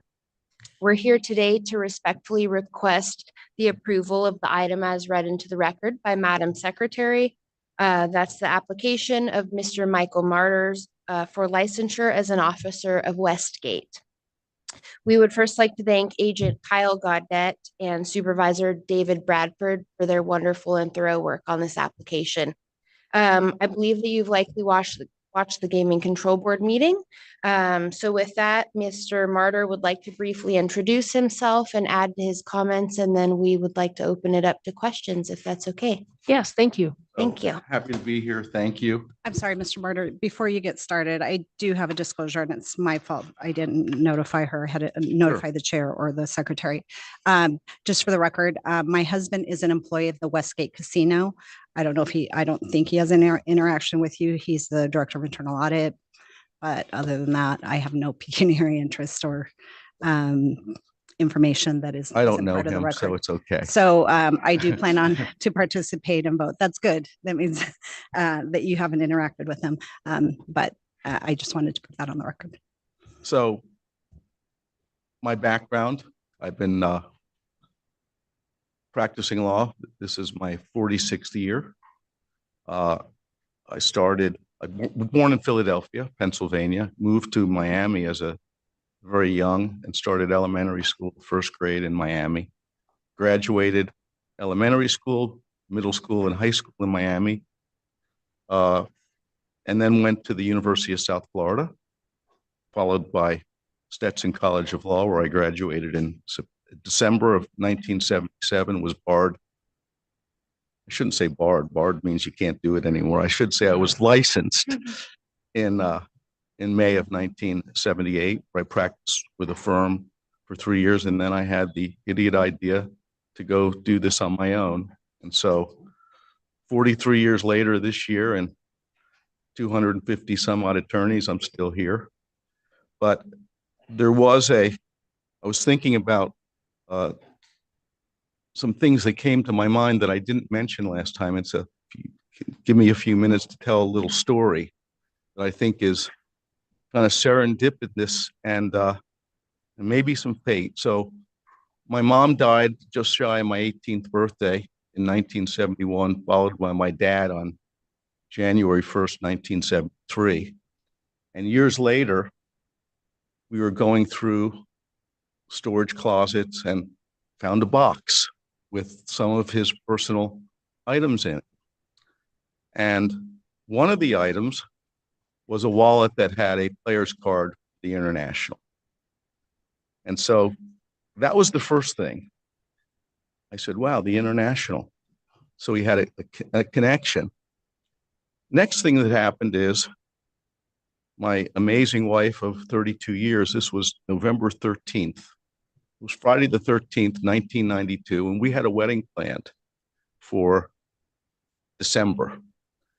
And after about the fourth phone call that day with wedding ideas, I said, you know what? Let's go get married today. Let's fly to Las Vegas. We were in Orlando. Let's go get married today. So we get on a plane, fly to Las Vegas. The following morning, we go, I got to stop here. We got here, and there was a fight in town, the Holyfield fight, a championship fight that weekend. And the only place that had a room was the Las Vegas Hilton. So now I have the player's card, and now I have the Las Vegas Hilton where we spent our honeymoon. And so it just so happened that Mr. Siegel was already out here, and we did this, went down and got the license, and my wife looked around. This was in the morning, and she thought that these were probably a lot of people that hadn't slept that night. And she asked me if this was legal. Was it going to be legal? Because we just got the license, got married. It just so happened that Mr. Siegel was out here, and he walked her down the aisle. So it's come full circle. Thank you for letting me tell this little story, because it started with a player's card, a honeymoon, and now here I am today. So it's been, a blessing, and I'm very, honored and kind of proud of the connection to the property. Well, thank you for being here today, and we appreciate hearing your background and kind of what has brought you where you are, which sounds like family and support from your wife, which is always good to hear. I'm going to open it up for any questions or comments from my colleagues, starting with Commissioner Krolicki this time. Good morning still. Got 10 minutes to go. I'm glad you shared that story. It's karma, it's full circle, it's life, and it's charming. And I'm fully comfortable with your application. Well, cheerfully support it. Thank you for being here. Thank you. I too am glad that you shared the story. And the only question that I had for you is, during the gaming control meeting, you made a comment about corporate secretaries. And I just wanted to see if maybe you had rethought that. Well, in the time since. It was kind of tongue in cheek, but I do work, I do attend phone calls. I don't travel. I come out here maybe a few times a year. We have an office here, so I come, I talk to Mark Liparelli, and so it's not a complete, it's not that I don't do anything, but I don't do that much either. So there's a lot of very hardworking corporate secretaries that I'm sure would take issue, but I'm glad that it's an easy job for you. Thank you for being here. Commissioner Brown. Thank you for being in front of us today. I really enjoyed your presentation in front of the board. And for the record, it's not a disclosure, but Mr. Martyr and I had a very fun case together where he represented the Westgate, of course, and I represented Joel Weinschenker, and we were fighting over Elvis Presley memorabilia in a hotel lane. Figure that one out. We settled, of course, but it was such a pleasure to work with you on that matter. You were a fierce litigator and just really wonderful to work with. But I really appreciated the comment that you made before the board that you've had the same secretary for 40 years. And where there are a number of lawyers that are sitting here today, and to have the same secretary for 40 years, that means you're not a jerk. That means you're a great boss. It's actually 46. That's tremendous. That's tremendous. So I mean, that really says a lot about you, to have the same partner that you started off with for decades. It's just impressive. It says a lot about who you are and the kind of person you are to work with. And you're so proud of your children and your grandchildren. I think it's lovely. So thank you for coming. Absolutely no areas of concern. And Mr. Siegel's very lucky to have a friend like you. Thank you. Thank you. Commissioner Marcantonis. Well, it must be kind of heartwarming to have a commissioner state on the record that you are obviously not a jerk, which, Mr. Martyr, is a good start to your licensing here today, if I might say. I mean, whoa, I've got goosebumps personally. But we are talking a lot of memorabilia type of stuff now. I loved your story too. May I just quickly throw an anecdote, a real one. When I was at Caesar's Palace, somewhere around 2000, I received a letter one day, a person that said they complained at a Muhammad Ali fight that they did not get the seats they should have at Caesar's Palace. I think it was versus Joe Frazier. I think it was like in the 13, 14, 15, 2013, 14, 15, somewhere there. And the letter was sent to them by whoever was the colleague at Caesar's Palace at that time, apologizing and saying, should you ever wish to come back to Caesar's Palace with inconvenience, we're happy if we have another fight or another special event to give you 2 free tickets. So they sent me this letter, which will be approximately whatever it is, 15 years later, 20 years later, and they wanted 2 tickets to Celine Dion. We had just opened the show at the Coliseum. I had the letter framed. I still have the letter. It's framed. It's personal memorabilia, and we did give the individual all those years later 2 free tickets to attend Caesar's Palace with his daughter. So there you are. It's a summary of our stories. But thank you for being here today. Well, obviously we all support your application. We're pleased to have you here, and we appreciate you going through our process. At this time, I'm going to call for a motion. Commissioner Brown. Thank you so much, Chair. I move for approval of non-restricted item number 6 as read into the record and recommended by the Gaming Control Board. Any discussion on the motion? There being none, all in favor, say aye. Aye. Aye. And there are none opposed. Thank you. Thank you. Congratulations.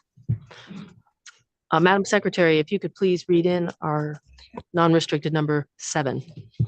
Non-restricted number 7 are the applications of Herbst IS Holdings for a transfer of interest as noted on the agenda and for registration as a holding company. You also have the applications of EJH Gaming Trust and TDH Gaming Trust for finding of suitability as a member as noted on the agenda. Recommendation of the Gaming Control Board is for approval with conditions as noted on the agenda. I believe we have a disclosure on this item. Yes, thank you. Terrible Herbst is a client of Louis Roca in an appellate matter, the firm where I'm a partner, and in which matters I am not personally involved. I have no pecuniary interest in the outcome of this agenda item, and I do not believe the independence of judgment of a reasonable person in my position would be affected by the relationship described on the record, and I therefore intend to participate. Thank you. Still morning. Good Yes, morning. indeed. Good morning, Chair Togliatti, members of Ryan. the commission, Madam Secretary. For the record, Greg Giordano, law firm McDonald Carano, appearing on behalf of the applicants. With me is Jeff Campbell, the general counsel of Terrible Herbst Inc. The applications before you are to basically carry out the second portion, if you will, of a realignment of the ownership of the family's gaming interests.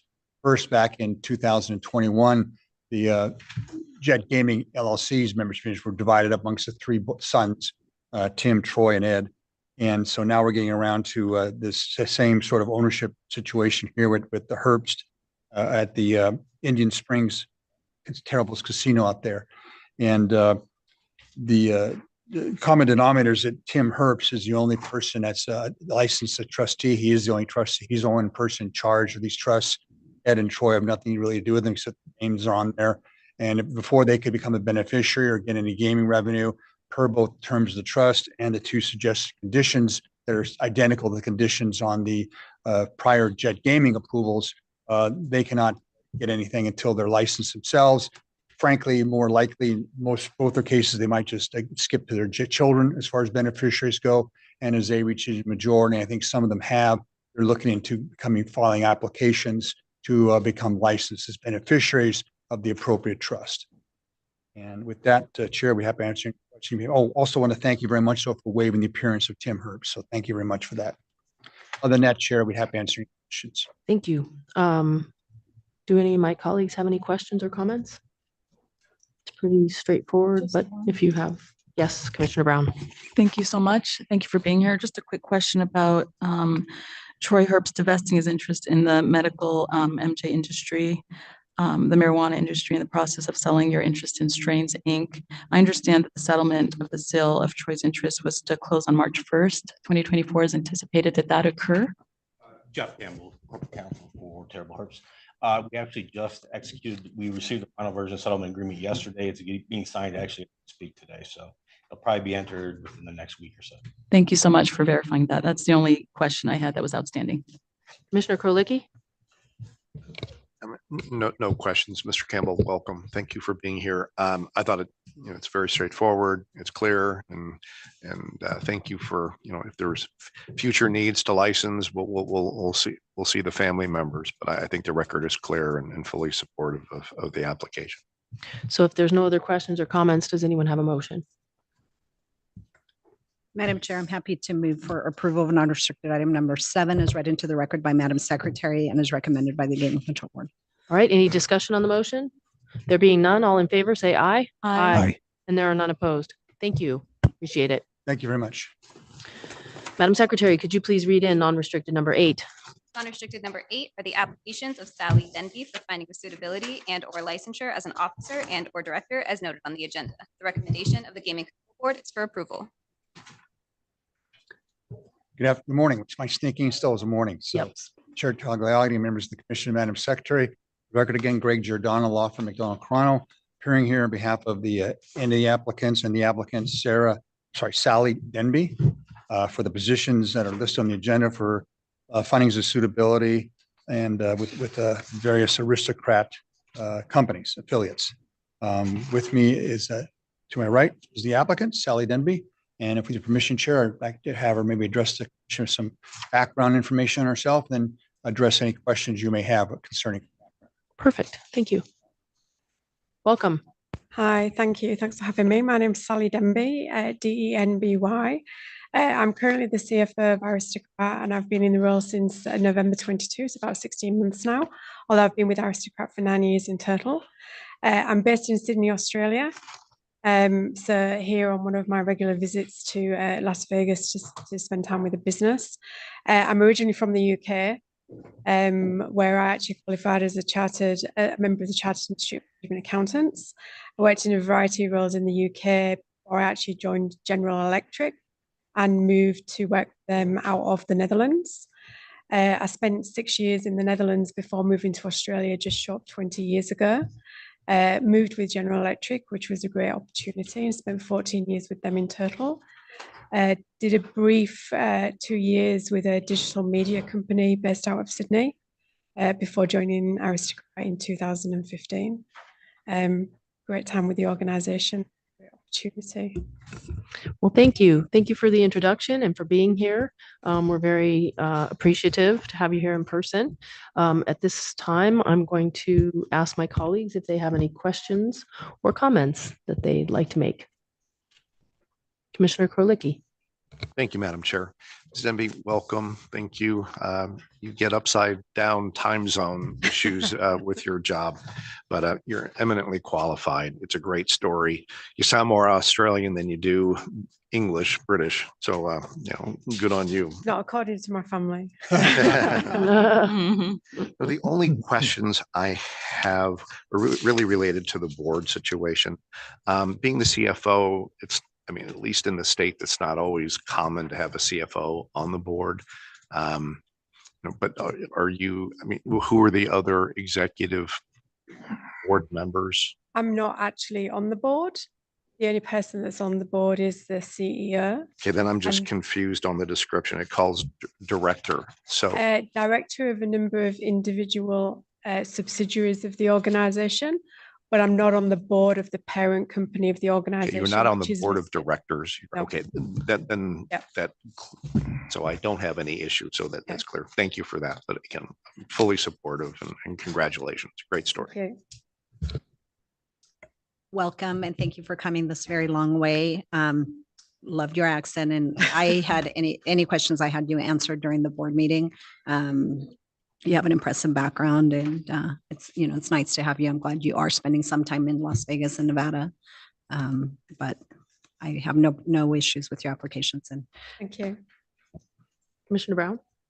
Pleasure to meet you. If you're missing the UK, there's a Lady Diana exhibit at the Crystal Shops. Did you see it? Oh, it was lovely.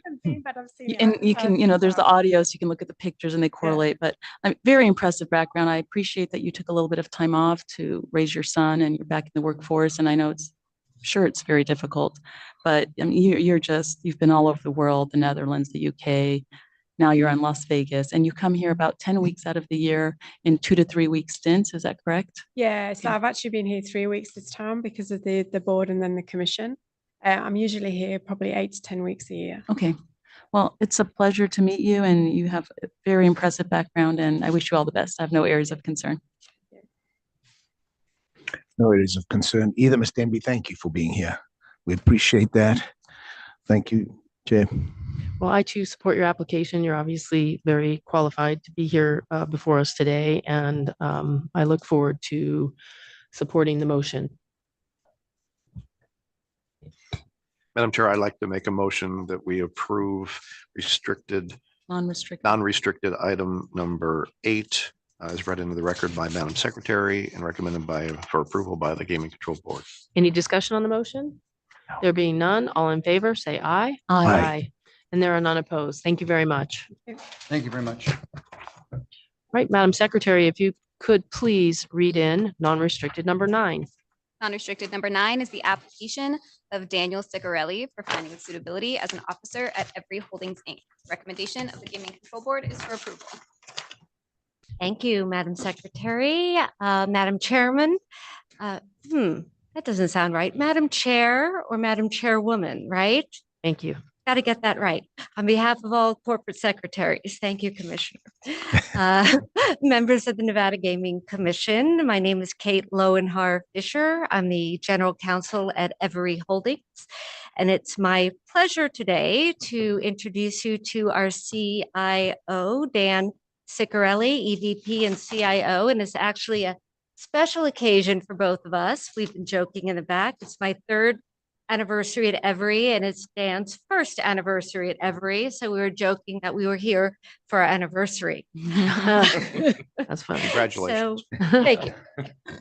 Unless you have any questions, certainly for me, before we start, I'd love to introduce you to Dan. We're extremely lucky to have him. His finance background and his generally terrific personality have really been a huge asset to the company. Thank you. Thank you. Good afternoon, board. Dan Sicarelli. I was born and raised on Long Island in New York until the age of 17 when I went out to Arizona to be for architecture school, sight unseen. I got there, it was 122 degrees. So it was a little bit of a shock, but I knew that first day that I loved the desert. And so I stayed there for 30 years. I went to ASU and graduated, got a job as a developer. Then I got another job offer at Wells Fargo, I think around 98 or 9, and stayed there for 23, 24 years, all in the payments industry. So when I left there, I was the head of payments technology for Wells Fargo. Didn't anticipate to be there that long, but it was a great opportunity. Learned a ton about payments and security, fraud, money laundering, all of those types of things. More importantly, I have 4 children, 2 boys and 2 girls. The oldest was valedictorian of the school and got a perfect score on his SAT, and he wants to move here too. So, and the other 3 are saying they're smarter than him. So see how that goes. But yeah, and so I moved over here. Everi is a fintech provider that does payments. So they brought me over to help with, ensuring we have a very mature, secure, stable payments platform for most of the casino floors. So I'll stop there and see if you have any questions. Thank you. We appreciate getting to hear about you and your family. That's always very interesting. And so hopefully, there'll be some scholarships in the future. Let's see. Merit money, national merit money. Okay, so I will open it up for questions, comments. I have nothing more than what we heard in front of the Gaming Control Board. And congratulations, by the way, on your eldest. Yeah, thank you. Very proud. What do you say as the parent? It's fine what the other 3 think. The youngest one, so I had 2 boys and 2 girls. The youngest is going to be the Smartest. Just the difference maker. She's just a spark plug. So all of them are great, and it's just funny they all come out a certain way, and you can kind of, I'm not taking credit for his work to do all that, but they all come out a different way. He was like 40 when he came out, but this youngest one just makes me smile. This is public record. Yes, and this, the other 2. That they can go and view it next week. We better be careful what you're saying. Yeah. Joey and Kate are also my favorites. Good save. Mr. Brown? Thank you so much. Ms. Lowenhar Fisher, it is always a pleasure to see you. I love the energy you exude. You're always so positive and so cool. And thank you for coming and presenting. And Mr. Sicarelli, can you tell me how's the transition been from over 2 decades with Wells Fargo into this very different type of a business venture for you? Yeah, I know it's interesting, right? So I got to take all my payments side of it, right? So I get to share that with people, and they're sharing with me the gaming side. And so a lot of the technology down at the base, security wise, all of that stuff is kind of the same. Some of the game creation, that's very interesting, more creative side. So we kind of are a gaming and fintech company that merged, right? So we have a CTO that runs the gaming side. So he kind of runs that, and I'm learning that as I kind of do the bigger CIO stuff. But I thought, that, at Wells, it was an enormous company, and this is a little bit smaller. So I'm like just learning a little bit. But yeah, so I'm just kind of learning to run all of it, and it's been a great experience so far. Very, very interesting year so far, I would say. Thank you. And how did you find the distinction between the Indiana and the Oklahoma licensure process versus the Nevada process? Well, I think I had just one call, so I hadn't had to go anywhere and present anything. So this one is definitely more thorough than those. Otherwise, I know our team, Kate's team, takes care of a lot of the legwork for us. So I can't say I can see all of the work between the two of them.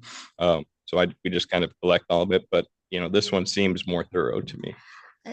Definitely. It's also, the position of chief information officer is not always picked up by the regulatory process. And I think increasingly we're seeing that, being picked up is such frankly, an essential part of maintaining the integrity of a lot of the things we do on the casino floor. So I bet the dominoes are going to roll more and more. And the CEO positions, I bet it's going to be picked up by lots of jurisdictions as sort of a key executive. I certainly see that in the works. Thank you so much. I have no areas of concern, and it's a pleasure to meet you. Thank you. I also have no areas of concern. I don't recall, are you living in Phoenix still, or are you living here? So yeah, I'm here 5 days a week, and then I travel, or they travel here. Right now, we're still working out the school situation for girls. So they do plan to come. How does your 16-year-old feel about that? My that was one of he's in 11th grade. So, so it's rough. It's a tough, yeah. So we're seeing how that goes, but it's actually been great. We got along better. We go on dates, and it's fun. So right now, and she comes up here all the time as well, and they spend the summers here. All right. Well, like I said, I don't have any other questions. I'm happy you're loving the desert. I'm sure coming from New York, you don't miss the snow. No, I've been out here 30 years. And I'm not back. Let's hope that holds true. Mr. Ciccarelli, welcome. I think I know you've been coming back and forth, but you've lived in your house in Las Vegas for less than a month now, I believe. No, I'm sorry. It's I'm been renting. a year. It's 223. I'm Yeah. sorry. I was misreading that. I have empathy for the college application stuff and college age, 3 daughters. I'm glad it's over. Proud of all of what they did, but that's a difficult time. I have absolutely no concern about your application. Fully supportive. Did you run the lockbox for Wells Fargo in Arizona? Have a good experience with it. So yes. Yeah, I managed a lot of that team as well as the ACH and Wires teams. And this is boring to everyone, but I used to wear a hat as treasurer, and we didn't have a lockbox here. So payments to the Nevada Department of Taxation, Nevada, had to go to Arizona for a period of time, and it just looked awkward. And if we would have forwarded, it would have taken a day or two. And just that float, there's value on that money. So the lost interest. So we just decided we'll just go ahead and put the Arizona address on tax payments to the state of Nevada. But, there's the background. So my apologies to the room, but I fully support. Thank you. Well, at this time, I think we all support the application. So would someone like to make a motion? Madam Chair, I'm happy to make a motion for approval of non-restricted item number 9 is read into the record and is recommended by the Gaming Control Board. All right, is there any discussion on the motion? There being none, all in favor, say aye. Aye. And there are none opposed. Congratulations. Thank you very much. Thank you. Yeah. Both of you. Thanks. Madam Secretary, could you please read in non-restricted number 10? Non-restricted number 10 is the application of Stratosphere Gaming LLC doing business as the Strat Hotel, Casino, and Tower to add, remove, or modify a condition to license. The recommendation of the Gaming Control Board is for approval with conditions as noted on the agenda. Good afternoon, Chair afternoon. Tagliati. Good afternoon, Chair Tagliati, members of the commission, and Madam Secretary. For the record, I'm Michael Alonso, and I'm here on behalf of Golden Entertainment, Inc. And thank you, Chair, for allowing me to attend this meeting from Carson City. With you in Las Vegas is Phyllis Gilland, who is the Senior Vice President, General Counsel of Golden Entertainment. And also with Ms. Gilland in Las Vegas is Jay Fennell, who's the Corporate Vice President of Gaming. I know you're aware of this application and the hearing before the Gaming Control Board. And basically what this comes down to is Golden Entertainment just trying to get back to where it was before the sale of Golden Route operations and the route business that just occurred earlier this year. The modification of the conditions requested will allow Golden to continue to modify and support current marketing kiosk interfaces to their casino management system, and will allow Golden to develop future external marketing and progressive bonusing interfaces with their casino management system, which all really falls under associated equipment and something they've been doing for some time. With that, we'd be happy to answer any questions. I do want to recognize members of the board staff, including Chief Hoffman, Chief Barbie, Supervisor Eric Kaufman, and Senior Agent Wilson, and thank them for the great work they did on this. Thank you. I appreciated the presentation at the board that made this very clear as to what was happening. I don't have any questions. I'll open it up. Does anyone have any questions? I think we all agree it's fairly straightforward. So at this time, I would call for a motion. Madam Secretary, I'm sorry, Madam Chair, I move for approval of non-restricted item number 10 as read into the record by Madam Secretary and recommended by the Gaming Control Board. Any discussion on the motion? There being none, all in favor, say aye. Aye. And there are none opposed. Thank you very much for being Thank you here. all. We appreciate it. Thank you. Thank you. Madam Secretary, if you could please read in non-restricted number 13. Non-restricted number 13 are the applications of Elliot Ripple for licensure as a key employee as noted on the agenda. The recommendation of the Gaming Control Board is for approval. Good afternoon, Chair Tagliati, Commissioners, Madam Secretary. I am Erica Okerberg, appearing today on behalf of Golden Entertainment. Here with me is the applicant, Elliot Ripple. I know he is familiar to some of the commissioners, but not to others. So if I could, I will ask him to just give a brief overview of his background for you. Thank you. Welcome. Okay, thank you. Good afternoon, Chair Tagliati, Commissioners, and also the board. Good to see you again. My name is Elliot Ripple. Just to give you a little background, I'm originally from Spain. Family migrated here to Las Vegas in 1988. We've lived here in this city. It's been very great to us. Just a little note, my brother is actually an employee of the Tropicana. He's been there for 30 years. He had nothing but great things to say with the whole transition, and Patel as well. So nice to hear. Yeah, it is. It really is. I started my management predominantly at age 22. I held various food and beverage positions throughout casinos. March 13th, throughout my career, I took a step back and got into gaming bartending, started an extra PTs group, and I progressed. And since my acceptance with the Gaming Control Board, it actually opened up my door for my opportunity where I currently am today. I'm currently the Vice President General Manager overseeing operations at Gold Town Lakeside Casino RV and Prep Nugget Hotel and Gambling Hall. I report to Executive Vice President and CEO Blake Sartini and Steve Arcana. I have 9 direct reports, and pretty much clearly my responsibility is for ensuring smooth operations and maintaining high standards of service excellence. I do have financial oversight, assisting in financial decisions, considering revenue generation, ratings, maintenance projects, and I do oversee reinvestments to optimize our margins. We do actually have some community involvement when it comes to, we're proud chambers of the Chamber of Commerce, Crump, collaborating with coalitions and donations, and we do forge partnerships currently with Great Basin Community College, which I'm going to speak to on Career Advisement Day, and just to share my experiences, mistakes, things to learn, as far as taking the next step to give any advice that wants to grow within our company. I'm really grateful for the opportunity. I do want to thank Agent Potter for her work, and I am ready to answer questions. Thank you. We appreciate this opportunity to meet you and speak to you. Excuse me. And I'll open it up for any questions or comments. I was very satisfied with your presentation, Mr. Rapol. Thank you for being here. Now, you've been licensed before in 2021, is that right? Yes, sir. Okay, so was it easier this time around? Was it just a case of pulling out the old book and It definitely is filling easier. in blanks? Okay. Absolutely, definitely easier. I mean, this process, can be a little intense. It's very official, right? But no, it was a lot easier. Potter did a great job, and there was a shorter time frame. So, and then Erica really helped out and assist any opportunity. So yes, it was. Well, I don't have any concerns, and we'll be supporting your application, but thank you for being here once again. So thank you. Thank you, Chair. Commissioner Brown. Thank you so much for appearing in front of us today. I love that you started, I think as a teenager, as a front desk agent, probably when you were 17 or 18 years old. And here you are before us today, getting licensed a second time. I mean, that's a commendable accomplishment at the ripe age of 40. You're young. So that's wonderful. Can you tell me about how much time you spend at the locations? You've got the Gold Town Casino and the Prump Nugget that are across the street from each other.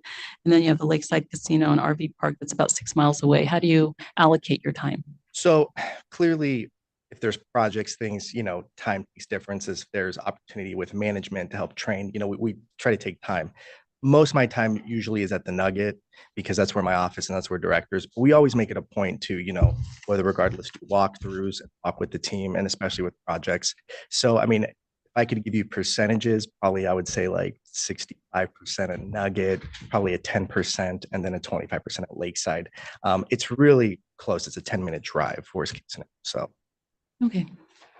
Well, I have no areas of concern, and I like that you speak to people about making mistakes and moving forward, and you're clearly excelling, so I have no areas of concern. Thank you. I don't have anything either. Thank you for being here. I too say thank you for being here. Wonderful discussions during the Gaming Control Board and history. Love the story. See the Bishop Gorman, so the chair will be all excited to talk to you about that. On Maryland.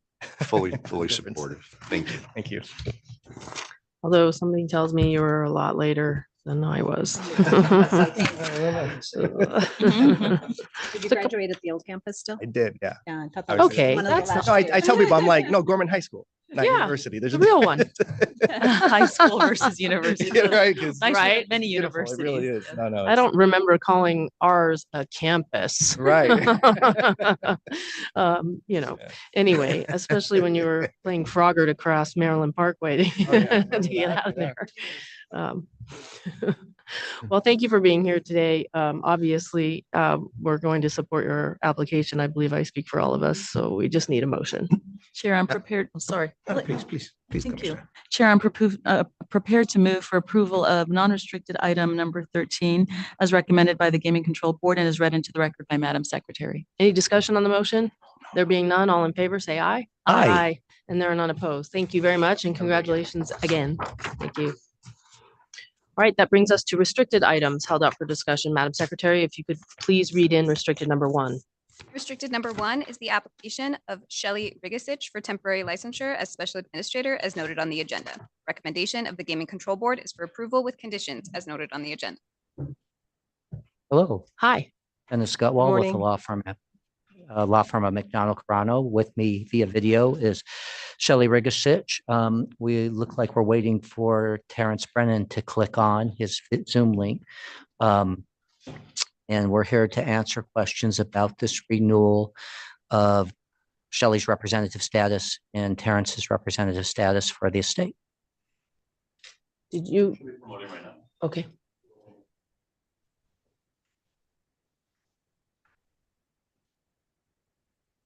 Is that the court reporter on the bottom right? There we go. So does Madam Court Reporter know she's on?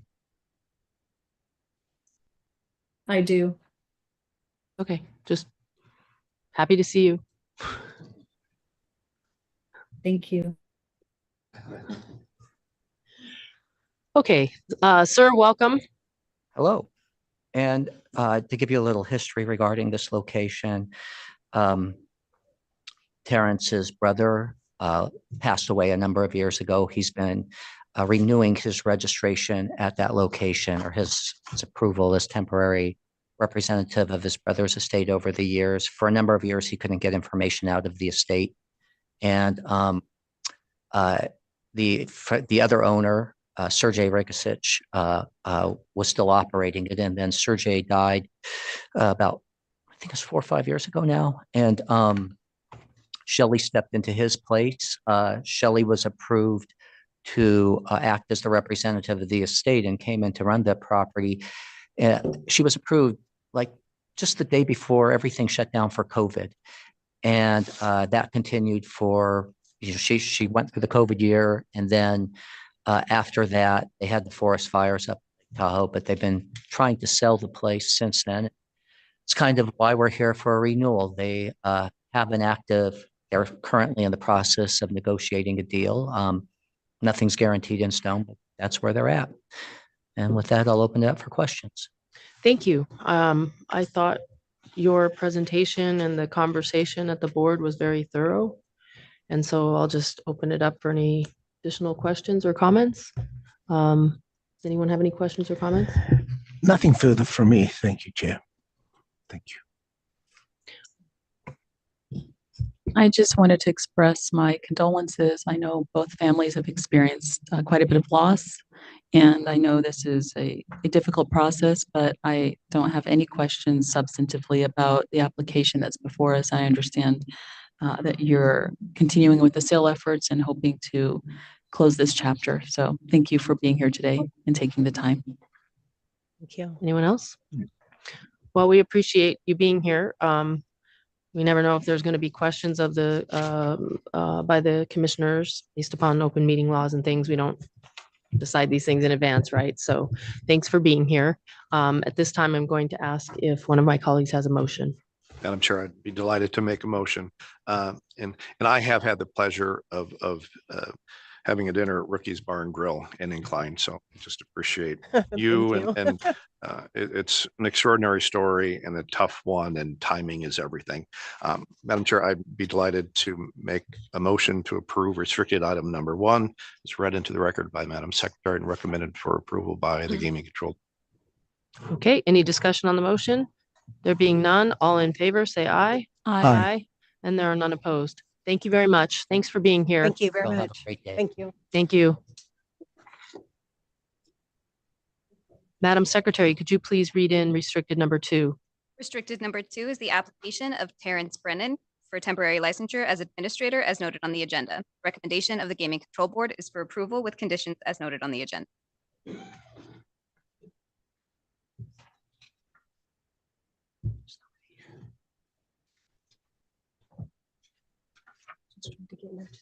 No.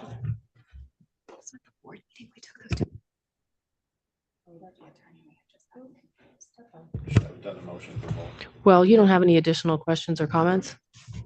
All right. Does anyone have a motion on restricted agenda item number 2? I literally let him walk out. I just. Madam Chair, I'll make a motion based on the conversation that we heard during the Gaming Control Board meeting and in the past few minutes.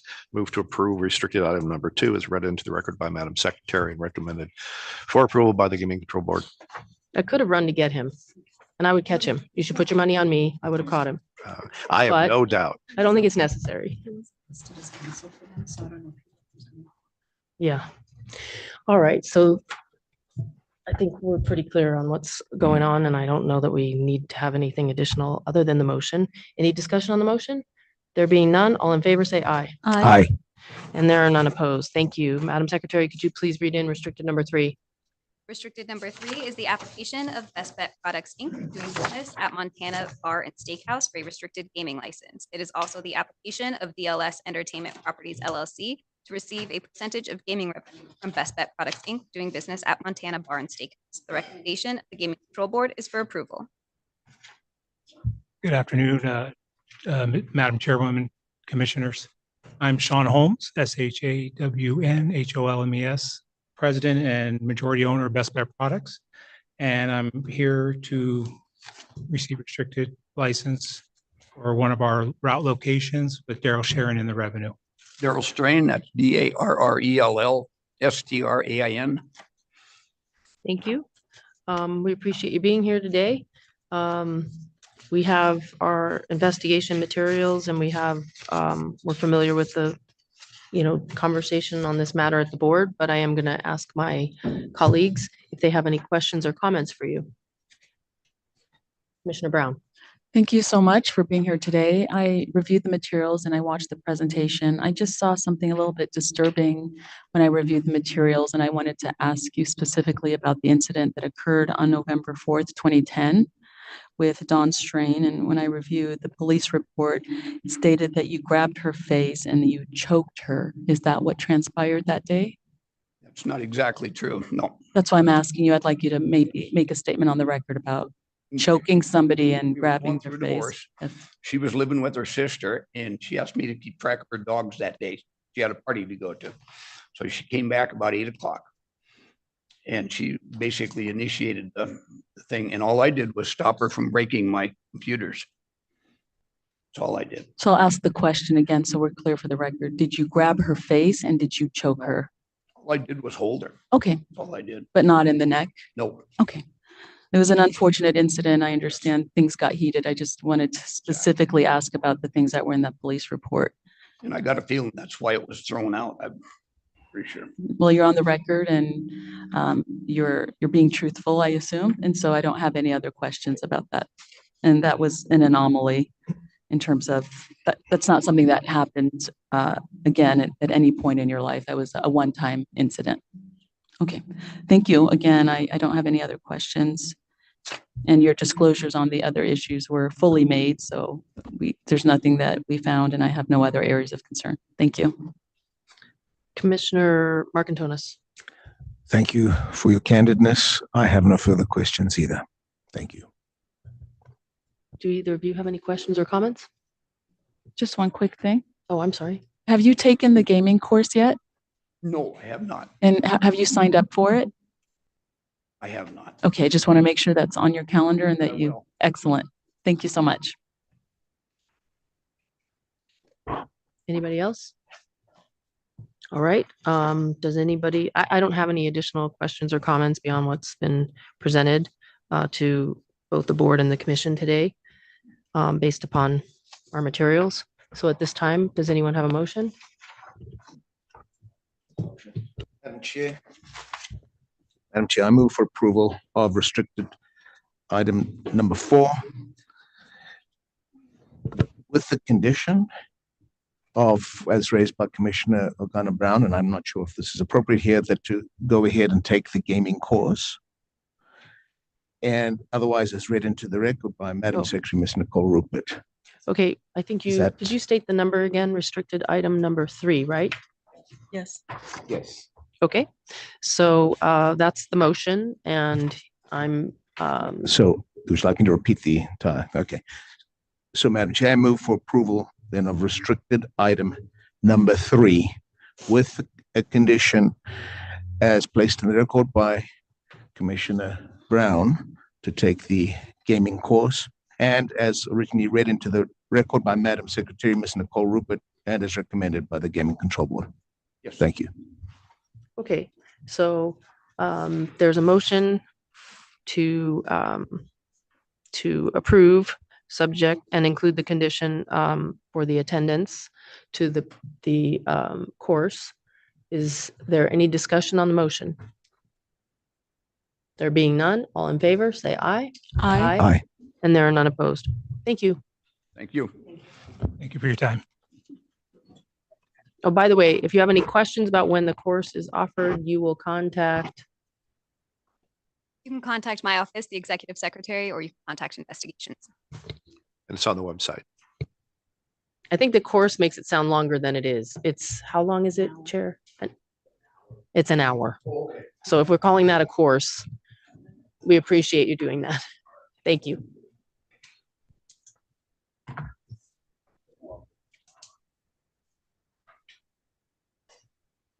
All right, Madam Secretary, I believe that concludes the items held out for discussion. And at this time, if you could read in our next agenda item.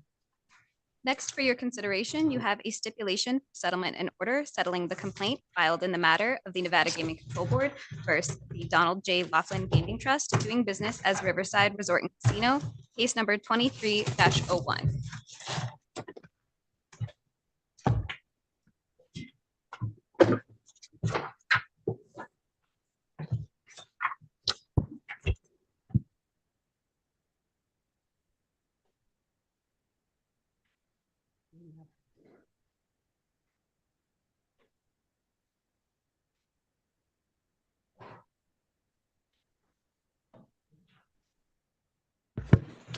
Okay, at this time, we have our Senior Deputy Attorney General present, who will state his appearance and present this matter to us.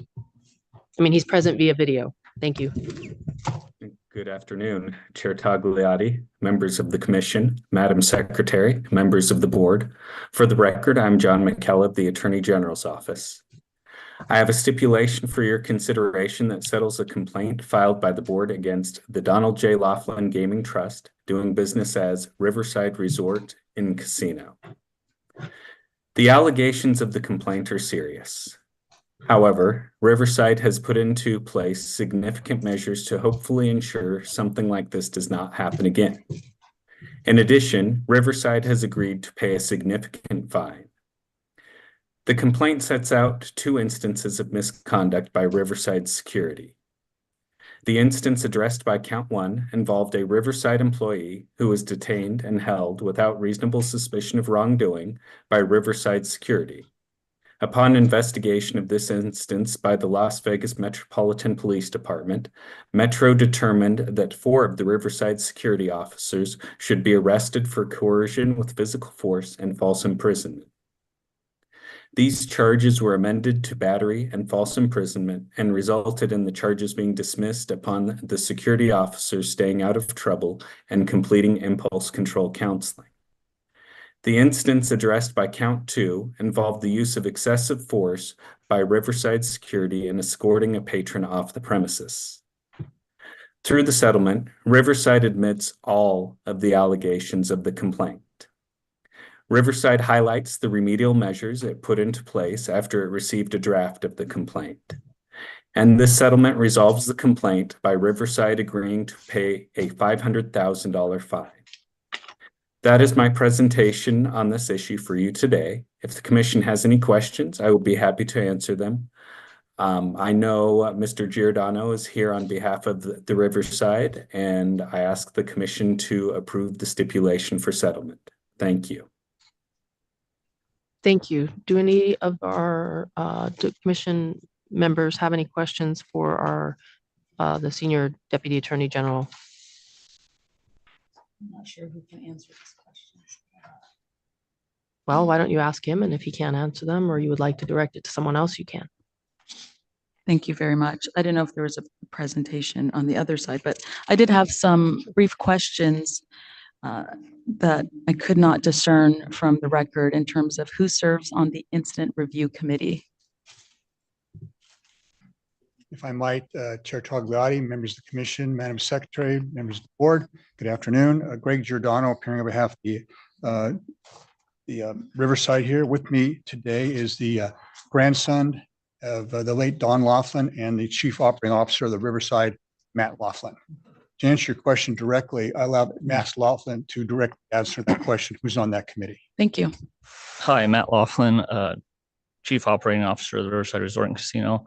The Incident Review Committee consists of myself, Malibu Diaz, the Executive Director, Ron Laughlin, the Director, Assistant Director of Operations, our HR Director, Security Manager, and Senior Corporate Paralegal.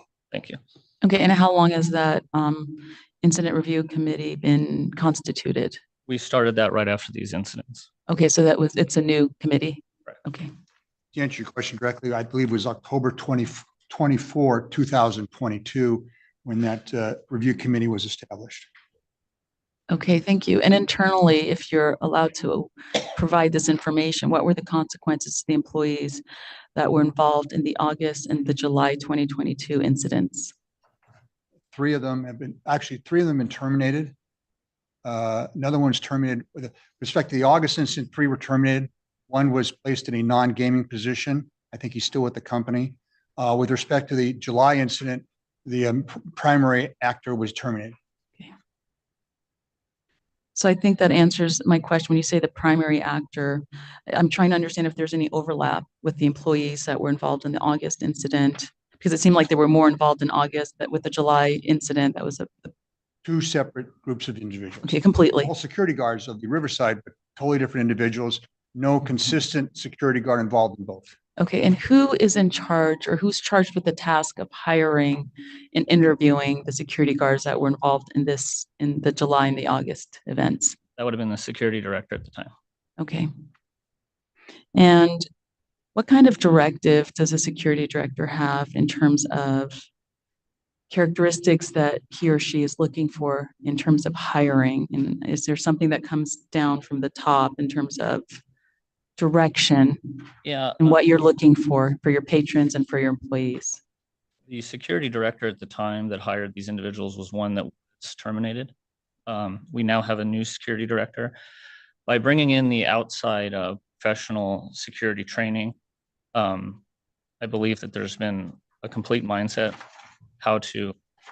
what to look for when hiring. We raised our wages significantly to get a better quality security guard, and we now have a full crew. At that time, we were running kind of light. I believe that we're in a much better place, and the culture itself is much better. Thank you for that. Or the problem back then was, frankly, it was unfortunate that the property, Matt and the other executives didn't really know some of the personality proclivities of security guards in place for the August incident, particularly the security director, and that personality defects came out in very bad fashion in that incident. They were magnified when pressurized under certain situations, it appears. He somewhat, and he just, in my view, after being involved in the incident, reviewing it, it seemed he had just an inappropriate attitude to deal with people that were at all not following his directions, at all who were belligerent or something. He, instead of trying to diffuse situations, appeared he took them to the next level, which is totally inappropriate. Okay, and can somebody explain why neither of the incidents were reported to the board in a timely Sure, I'd fashion? be happy to direct that. Thank Member you. Brown. Thank you.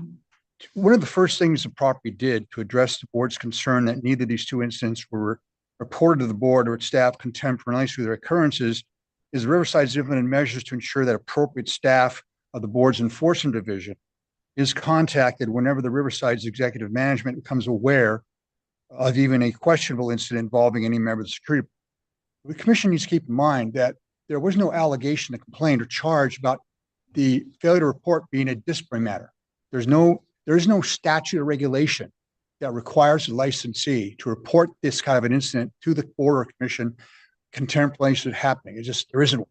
Maybe the commission wants to look into it, and the board in adopting something like that. But the fact is, there is no requirement that do so. So the complaint raises questions and issues about the activities of the security guards were unsuitable methods of operation. That's what was charged. That's what we're pleading, agreeing to, and so forth in the complaint. But there is no agreement or allegation made or any charge or anything about failure to report this to the board, because there is no grounds for that in the statute regulations of a requirement of that reporting to occur. But on a best practice basis, better policy, in discussing this with the board and the chief of the enforcement division, the property recognizes that this is something, is best practice to be reported as a courtesy, as something to keep them apprised of things. And so that's what the property now does.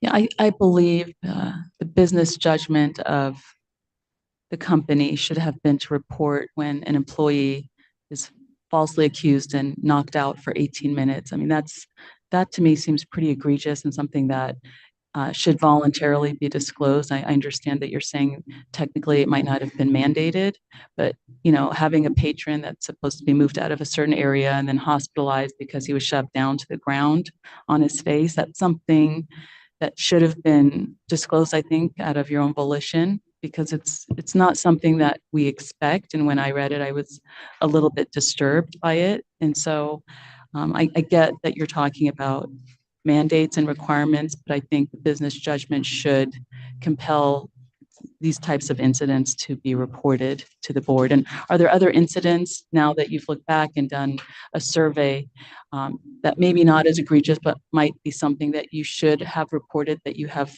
voluntarily disclosed since this has all come to light? So since these incidents and the formation of our incident review committee, we have probably looked at about a dozen incidents. Anytime a security guard has to go hands-on. And of those dozen, there was one in which the security guard was terminated. We brought in the local and gaming enforcement agent and he reviewed it and he didn't have an issue. And when was that reported? I do not have the exact date. Just approximately. 6 months ago. And what was the date of the incident that led to the termination in terms of the disparity in time? I don't know. You mean the individual that was under review, the incident committee, and then was terminated? Yes. I don't know. He was put on suspension that day. Okay. And we didn't.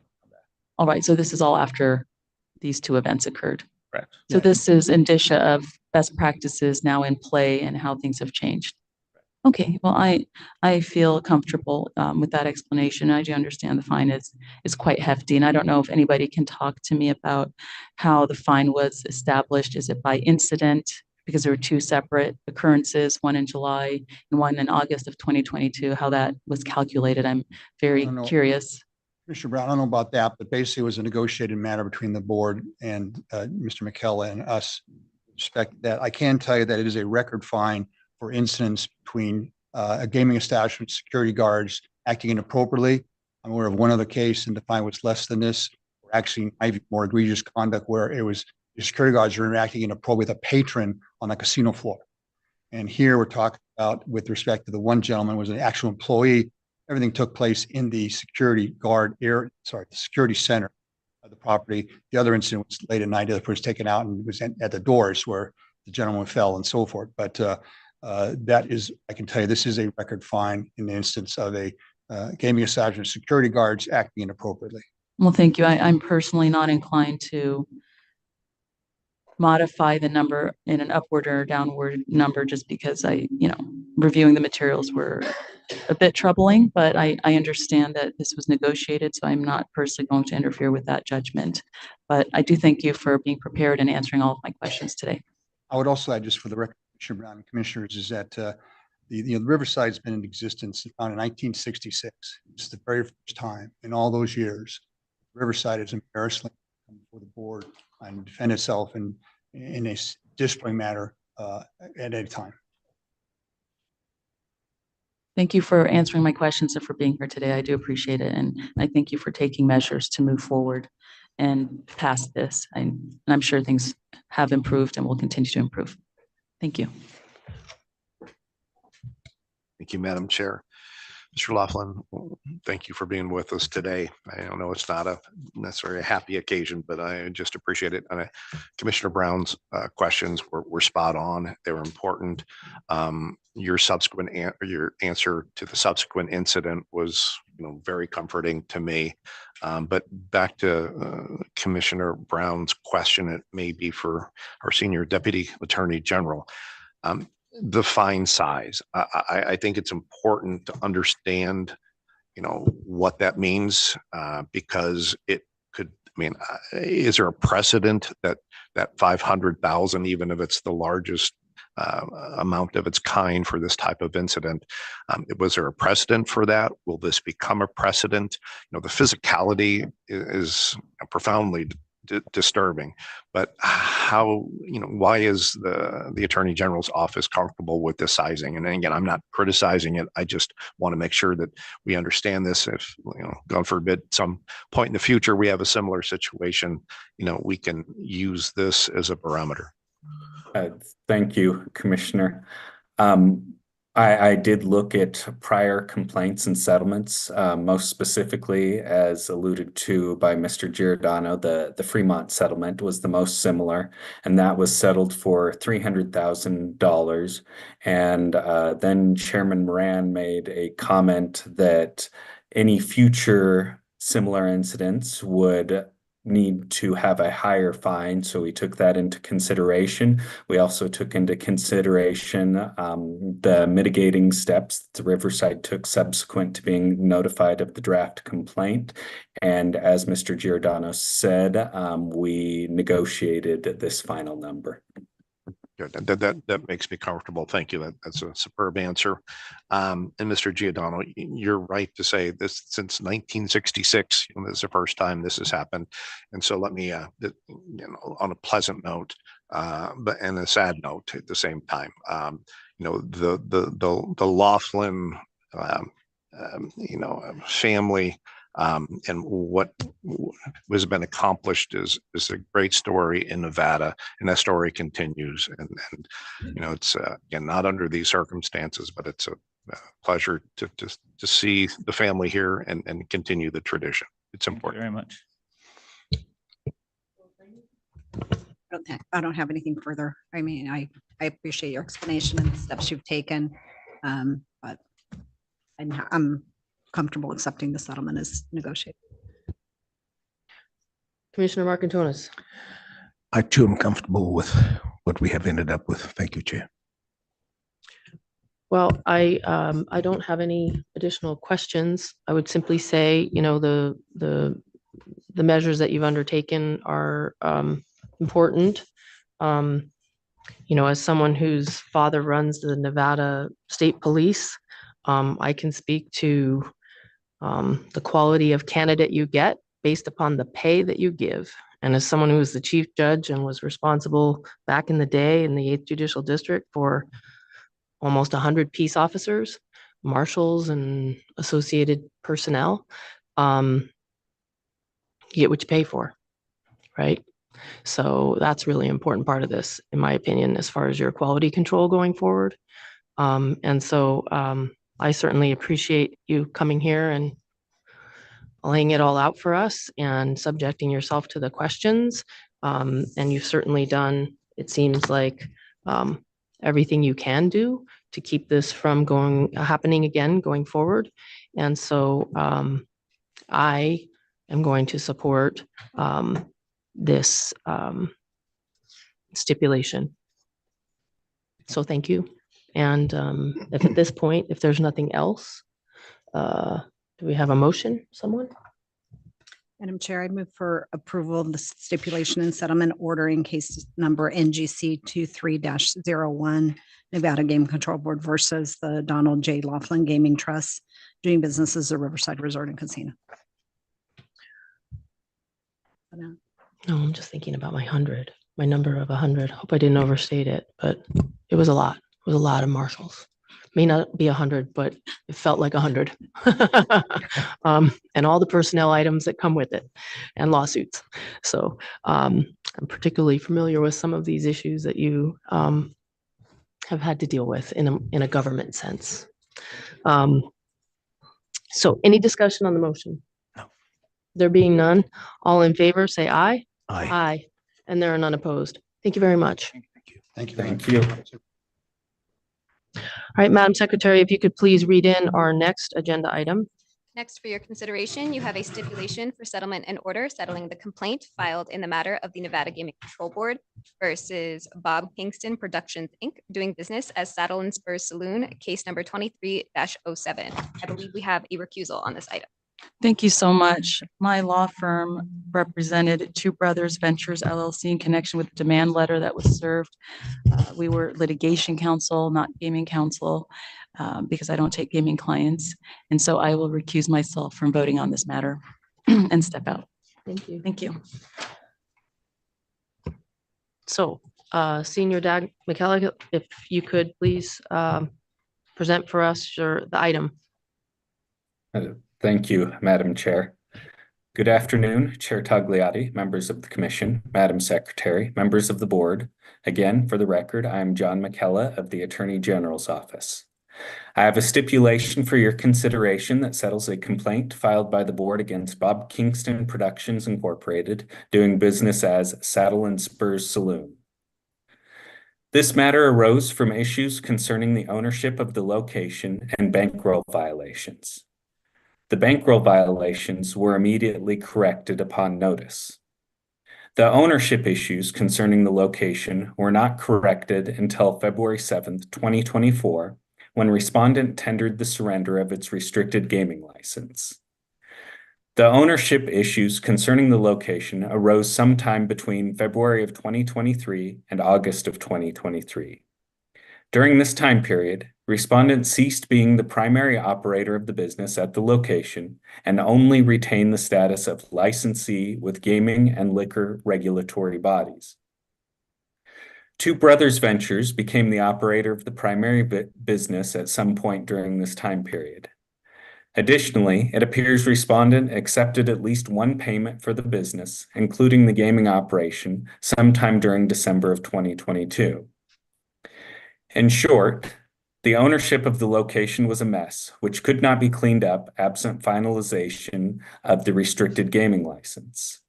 When the board first reached out to respondent about the fact respondent was only acting as the gaming licensee and was not running the location, which was an ongoing violation of the law, it suggested respondent surrender its license, so this violation of the law was not ongoing. Respondent did not immediately follow this suggestion. Based on this, the board wanted the finalization of respondent's license to be recorded as a revocation rather than a surrender. Respondent agreed to this. It should be noted that the revocation only applies to the business entity and not Robert Kingston as an individual.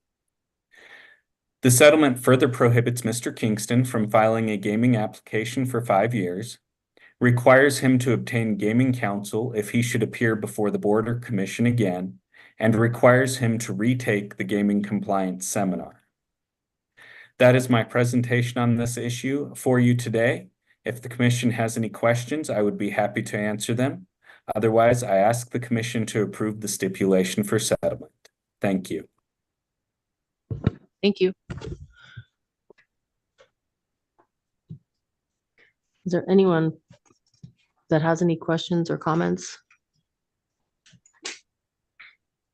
Okay, does anyone have a motion? Madam Chair, I move for approval of the stipulation and settlement. Oh, sorry. I move for approval of the stipulation for settlement and order in case number NGC 23-07, Nevada Gaming Control Board versus Bob Kingston Productions, Inc., doing business as Saddle Spur Saloon. Any discussion on the motion? There being none, all in favor, say aye. Aye. And there are none opposed. The record should reflect Commissioner Brown did not participate in the discussion or vote of this matter. Thank you. Appreciate you. Thank you. Thank you. Right at this time, Madam Secretary, could you please read in the next agenda item? You have 2 regulation agenda items regarding proposed amendments to Nevada Gaming Commission Regulation 6 and Nevada Administrative Code 368A as noted on the agenda. Good afternoon, Chair Tagliati, Commissioners, Madam Secretary. For the record, I'm Ed McGaw with the Nevada Attorney General's Office. I'm here today to present the proposed amendments to NGC Regulation 6.090 and 6.100 and to Chapter 368A of the Nevada Administrative Code. All of these amendments relate to the administration of the live entertainment tax. With me here today is Chief Fremont from the board's audit division, and she is prepared to provide an explanation as to the reasons for the changes and answer any questions the commission may have related thereto. Thank you. The amendments to NGC Regulation 6.090 and 6.100 are up for your consideration for adoption. If approved, these amendments will become effective immediately. The proposed amendments to Chapter 368A of the NAC are on for your consideration for the acceptance of the GCB approved draft and for referral to the Legislative Council Bureau for review. If the commission approves the draft, it will be sent to the LCB for review. At that stage, it will be assigned an LCB draft number. Once reviewed and approved by the LCB, the draft will be sent back to the commission.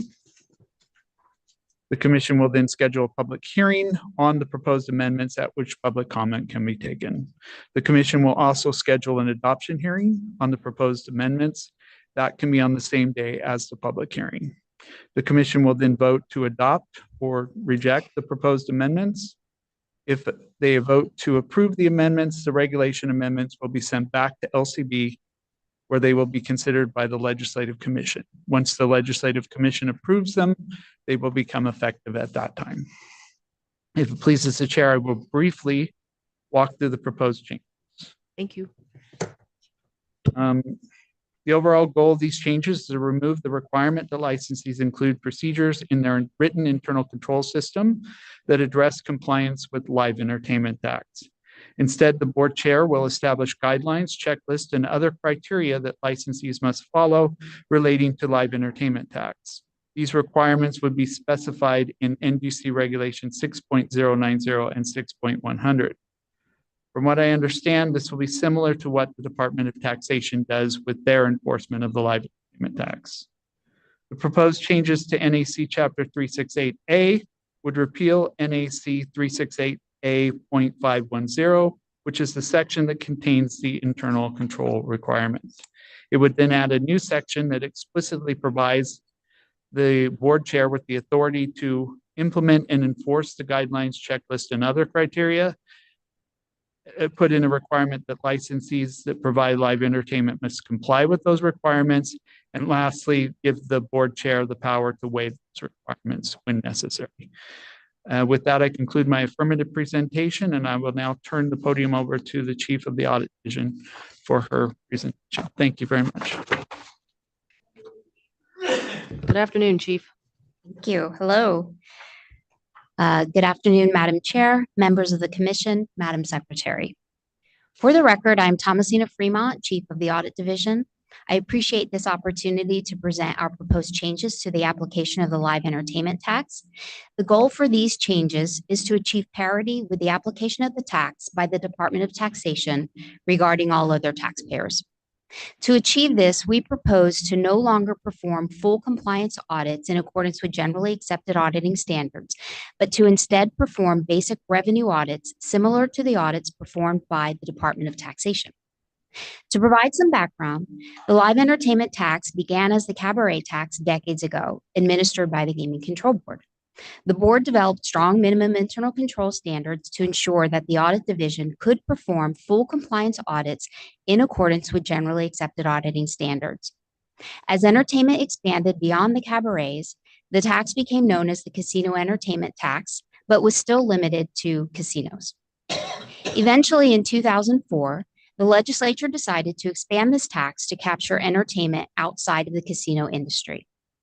The tax became known as the live entertainment tax, and the administration of this tax was bifurcated between the Nevada Gaming Control Board and the Department of Taxation. At that time, there were many elements that went into the calculation of taxable revenue in casinos, such as food and beverage, merchandise, as well as admissions. Due to the complicated nature of the calculation of the tax, the board maintained their strong minimum internal control standards known as the mix, which provided proper controls regarding the calculation of this revenue. In 2015, the legislature simplified the live entertainment tax. Food, beverage, and merchandise were no longer subject to the tax, unless they were part of a required purchase to gain admissions to the venue. So this just left us admissions. This streamlined calculation is more in line with the venues administered by the Department of Taxation, and the audit division has deemed a revenue audit to be sufficient to determine the proper reporting of revenue. Unlike the full compliance audits performed by the audit division currently, a revenue audit does not result in an opinion. Therefore, an assessment of a licensee's internal controls is not required, and as such, the LET minimum internal controls are no longer necessary. As SDAG-McGaw has presented, we propose to repeal the current version of the LET mix to be replaced with the much abbreviated LET guidelines. And I'd like to add that these LET guidelines do not add anything new, they actually take away. Instead of focusing on internal controls for compliance purposes, in addition to the reported revenue, the revenue audit will focus solely on the reported revenue, much like a sales and use tax or a room audit tax. A room tax. The proposed LET guidelines will require licensees to retain all documentation to support the calculation of taxable entertainment revenue. This will include their gross entertainment revenue for each venue, as well as support for all deductions to gross entertainment revenue. Additionally, the guidelines will require licensees to retain all contracts and schedules for entertainment venues. This will allow our auditors to ensure all entertainment revenue has been captured for the period under audit or now review. Lastly, the guidelines will provide guidance on the proper calculation of package program revenue. One other benefit of the proposed change to a revenue audit from a full compliance audit is that licensees will no longer be required to engage an independent CPA or their internal audit departments to perform work regarding live entertainment revenue. We believe these changes will result in a more equal application of the live entertainment tax for all Nevada taxpayers subject to this tax. So in summary, the Department of Taxation does not require taxpayers to comply with minimum internal control standards. They do not perform full compliance audits. They do not require work to be performed by independent CPAs or an internal audit department. And with these proposed changes, the Nevada Gaming Control Board will no longer require this as well. We expect that this will provide much relief to the industry when it comes to the entertainment tax, while ensuring the same level of oversight as provided by the Department of Taxation. I would like to thank Chair Hendrick, Member Watkins, and Judge Assad for their support throughout this process. With that, I conclude my prepared remarks and would be happy to answer any questions that the commissioners may have. Thank you. Appreciate that. Clear and concise statement for us as to what's before us. And at this time, I will open it up for any questions or comments that you may have, starting with Commissioner Korlicki and working my way this way. Chief Fremont, it's always a pleasure to see you, and thank you for doing such an exceptional job with your team, on a daily basis. Completely compelling. I get this. This is a big effort. It's a big decision, and I think it's pretty clear cut. So, support it and thank you for bringing it to us today. I have a sequence question, and I'm one of the things I've learned is that this commission is exempt from certain regulatory review by LCB. Congratulations to to us for that. But if we were to approve these changes to the regs today, it goes to the Legislative Commission as a draft, and they approve it, or they don't approve it, but they approve it, and that's final. I don't want additional work, but there's a custody issue for me. And if LCB were to approve the draft, why wouldn't it come back to us if we are a final, certifier of regs as the Nevada Gaming Commission? Thank you, Commissioner. Yes, what the process will be is this is just a draft. It has to go up through LCB for them to go through it and make sure it conforms with all their formatting requirements and make sure that the law meets their requirements and there's nothing that they feel exceeds our authority or anything. Once they go through the draft and approve it, LCB, the Legislative Council Bureau, will refer it back to the commission, where the commission will have a public hearing on it to take additional public input, and they'll have an opportunity to amend it if they want to at that stage. And then it goes for a hearing for adoption, and the commission will still be voting to adopt the regulation. It just won't become effective until Leg Commission goes and approves it. So it's just a delay in the effective date, not the commission would still be the body adopting it, but the commission would be the one signing off on that adoption. That makes sense? Is that just change? Yeah, and that's just for the NRS or NAC change. The regular regulations, the 9.1, the 6090 and 6.100, that's fully within your power. And once you vote to adopt it, if you do, that becomes effective immediately. That helps a lot. Thank you for that explanation. That's it. Commissioner Solis Rainey. I don't have any questions. It was very clear. Thank you for your presentation. I expected a whole bunch of questions I was from gonna say, you. it's her wheelhouse. I'm It is her waiting. wheelhouse. I even said, I But really it's need to clear. prepare. I mean, She's it gonna was, have a it lot of was pretty questions. clear and I did listen to the workshop Great, thank you. and you must have done a really good job anticipating all questions. So thank you. I did, got all kinds of stuff. Commissioner Brown? It was not only clear, it was concise and makes abundant sense. I mean, in terms of common sense and administrative ease, I just, there's nothing for me to criticize, no questions. And if you want to highlight something from your anticipated list, I think your presentation was very thorough and really, it makes sense. So there's nothing for me to improve upon. Thank you. Thank you. Anything else, Commissioner Marcantonis? Thank you, Chief. I echo Commissioner Brown's comments too. I listened to the presentation. Excellent, even for somebody in whose wheelhouse it is not. Thank you. Okay, then I would ask, does anyone have a motion or motions?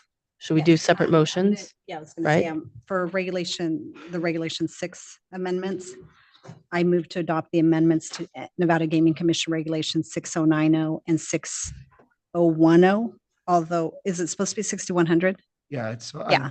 I'm sorry. 6.100. I'll just start again. I move to adopt the amendments to Nevada Gaming Commission Regulation 6090 and 6.100 as recommended by the Nevada Gaming Control Board in draft dated November 29th, 2023 to be effective upon adoption. Any discussion on the motion? There being none, all in favor, say aye. Aye. And there are none opposed. Right. And then I also move to accept the draft of the proposed amendments to the Nevada Administrative Code Chapters 368A dated November 29, 2023 for referral to the Nevada Legislative Council Bureau for review as a permanent regulation. Any discussion on the motion? There being none, all in favor, say aye. Aye. And there are none opposed. Thank you very much. Thank you very much. Thank you. All right, next on our agenda are the administrative reports. Let's start with Chair Hendrick. Thank you, Chair Tagliati. Kirk Hendrick for the record. Our next Game Control Board meeting is scheduled for a 1 day on Wednesday, April 3rd. We're anticipating 13 non-restricted items beginning at 9 a.m. and 12 restricted items at 1:30, as well as we're looking at 2 regulation considerations. And I also would like to add something that I know is near and dear to the Executive Secretary's heart, which is March Madness tipping off today. She's probably already missed a few important games. The board wants to, of course, wish good luck to both UNR and UNLV this month. Especially UNLV. No, I didn't. I'm just saying that because I graduated from UNLV. And if Judge Tiara Jones were here, she'd challenge me to a duel. All right, so thank you very much. Anything from the AG's office today? Good afternoon. I would also like to say good luck to some teams because I have a couple of kids at a couple of colleges with teams in the tournament. So, and of course I'm a Zag, so you guys all know that. I think it's been on the record several times since Dr. Alamo would put it there every March. And then I want to welcome our newest Zag, Nona Lawrence, to our team, and just we look forward to working with you. If you haven't had an introduction and you need one, just find me or her. Thank you and welcome. All right, so we're going to now close with our last agenda item, public comments. This item is placed on the agenda to give the public an opportunity to comment on gaming-related matters. First, going to Carson City. Is there anyone present in Carson City who wishes to make a public comment? Please step forward to the podium. There being no one, how about here in Clark County, Las Vegas? No one's present to make public comments. That will close our public comment section. This concludes the Nevada Gaming Commission meeting for the month of March. We are adjourned. Thank you.